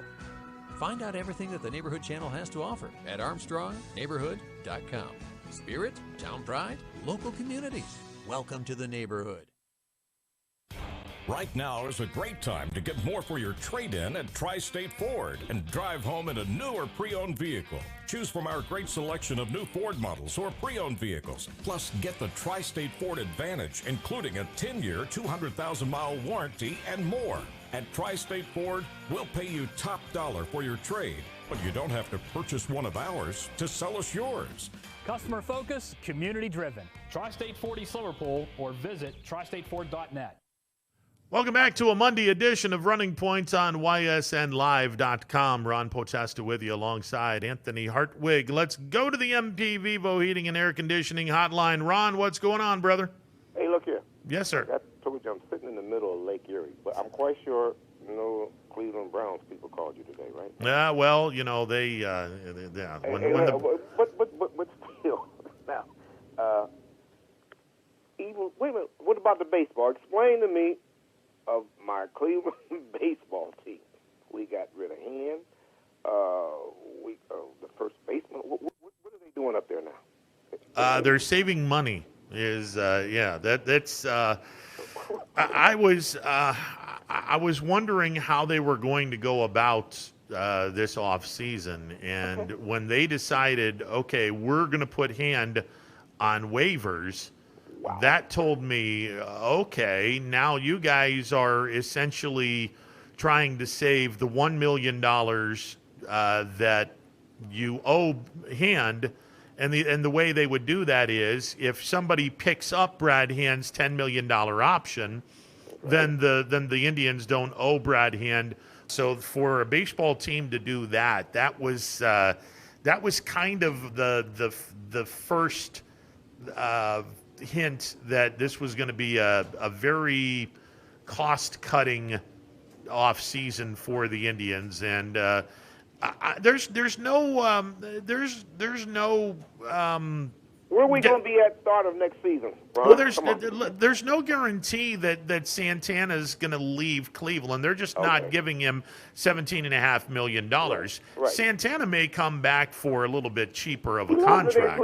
He loves Cleveland. Oh, he does, and I think that there is a chance that he may come back, albeit on a cheaper contract.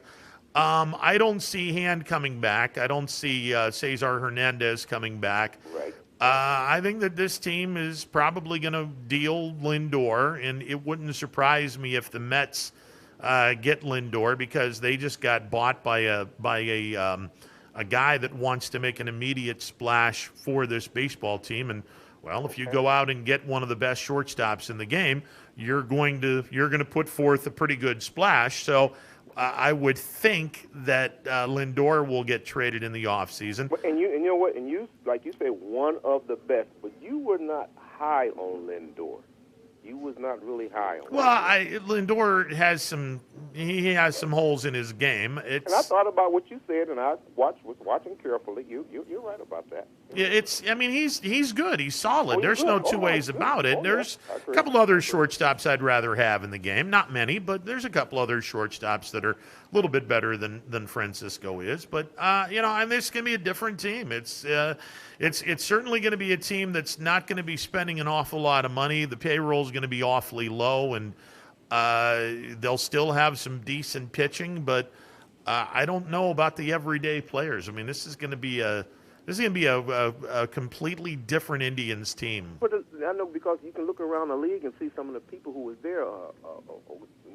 Brantley was one of my favorite guys. Yeah. He did a good job down there. Where he was at. And, yeah. I can't think of Lindor's buddy, his friend. I forgot his name yet. But I'm just saying. I look around Urshela. Gio Urshela's in New York. Yeah. Yeah. You know exactly who I'm talking about. Yeah.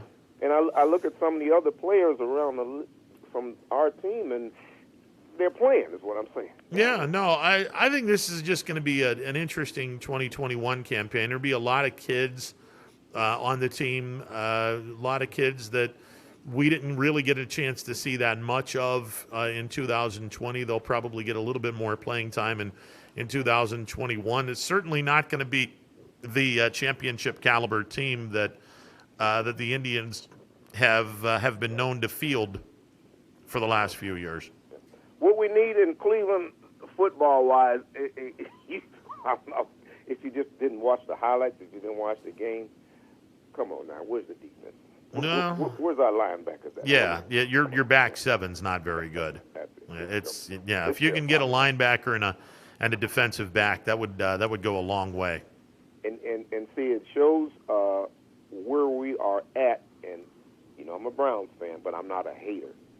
Pittsburgh pulled that game out. Okay. Well, listen, I mean that's Thank you very much. hey, Hello? that's a really good football team. And Big Ben it will go down as one of the top quarterbacks in the league. I'm gonna tell you that right now. Okay. No, I agree with that. I agree with that. By the way, Stefanski just reported on Myles Garrett. His knee injury put forth an MRI. There's nothing structurally significantly wrong with Myles Garrett. According to Stefanski, Garrett should be good to go when the Browns play the Texans in 2 weeks. And I figured, I'm going to be honest with you, I thought, well, I've never been high on who, and I say, well, the Browns, they can go out there and have a relaxing, decent game because nobody won't be whining about getting catches. I actually sat back and put my feet up, because you know who is out the rest of the season. Yeah. I said, now everybody can relax. Yeah, except for the fact there was like 35 million miles an hour wind coming off the lake and the ball was fluttering all over the place. But the other team was out there too. Oh, that's true. That's the true. other team was out there too. When they say that and say Cleveland is Cleveland, but Vegas, they came from Oakland. But what I'm saying, they should have been the underdogs because of the weather factor. Yeah. The other team was out there too. You would have thought. That one ball bounced off and didn't go. There you go. Yeah, you would have thought that would have been the case. Yeah, absolutely. Yep. Hey man, nice hearing from you. Yeah, same here. I'm going back underneath my rock. I listen because there's nothing I can say. I mean, I listen to you all talk about the high school, but I tell you what, my eyes did open up. Soccer. I never was soccer, but I watched this one girl. Oh my God, I seen her do 4 goals on TV. I'm like, that is pretty good. Yeah. I don't know what school she was at, but I'm like, yeah. Yeah. No, that's no doubt. You probably saw the South Range. Is that the one? Yeah. Okay. Yeah. I think she had. What did she have? 5. Bree Kohler had 4 goals in there. Okay. Oh yeah, she has. He knows who I'm talking about. I know you're talking about. Yeah. Oh yeah, I like that though. All right. All right, Take man. care, my friend. See ya. 330-886-0813. A hat trick and then some. What do you call a 4-goal? A sombrero? A sombrero. I mean, in baseball, it's if you go 0 for 4 with 4 strikeouts. It's a negative. It's a sombrero. No one wants that. And then the 5 is a golden sombrero. Yeah. I saw a couple of kids get a golden sombrero one day. That's not good. Quinn's over there. He's a soccer expert. Do you know what a 4 goal is? Yeah, 4 goals. 4 goals. There you go. All right. Hat trick and a partial. They don't throw hats on the field if someone gets a hat trick. That's only a Canadian thing. Okay. Well, no, I mean there are people in Pittsburgh and whatnot that throw hats around. Hockey is a Canada sport. Yeah, and it is. Those traditions from Canada. It is. You are correct in that. You are correct. Yeah, that's. I'd kind of like to see that. Someone scores 3 goals. I mean, I don't think anyone could put one of their hats from the stands out onto the field. If it wasn't windy, I mean, I guess you could try to catch one. I don't know. I feel like the hat would flutter and not get. It would have to be a pretty heavy hat. If you were Odd Job. Yeah. No, I'm not talking like a knitting hat. I'm talking like one of the hats you're wearing, a ball cap, where you grab the bill or the beak and you throw it like a frisbee. Yeah. I don't know if anyone could hit the. It's called a haul. Called a what? A haul. A haul? Yeah. 4 goals is a haul. There you go. Our research department. Okay. A haul. A haul. So H-A-U-L? Yeah. Bree Kohler at a haul for South Range. Okay. There you go. Interesting. A haul. All right. The more you know. Yeah, that's a weird word for 4 goals. Any weirder than a hat trick? Well, a hat trick sounds, I mean, it's... Where did that come from? Probably because we're so used to saying it, but the hat trick sounds kind of normal. So I'm sure to like people that are really into soccer, a haul sounds normal because I'm going to have to start talking to some soccer. When we get Vargo on first 4 goals, what is it? Mm-hmm. Oh, it's a haul. Oh. What, you didn't know that? I'll wait for him to say something like that. Well, come on, Ron. It's a haul. Everyone knows that. All right, Power Hour is coming up next. We'll be back tomorrow, noon to 3. Now, you're Monday, Wednesdays, and Fridays now? Next week. I had to work on the bus schedule, and it'll actually be Monday, Wednesday, Thursdays, because the Carts bus service completely booked on Fridays through the month of December. Well, why don't you come in on Thursdays? I will be here on Thursdays. Oh, okay. So well, then that's Monday, good. Monday, Wednesday, and Thursday now starting instead of next week. Monday, Wednesday, and Friday. Yep. And it's starting next week. Next week. Okay. All right, so we're back. You're back on Wednesday. Mm-hmm. Oh, Avenue in Austin Town. Power Hour is coming up next. Enjoy the rest of the afternoon.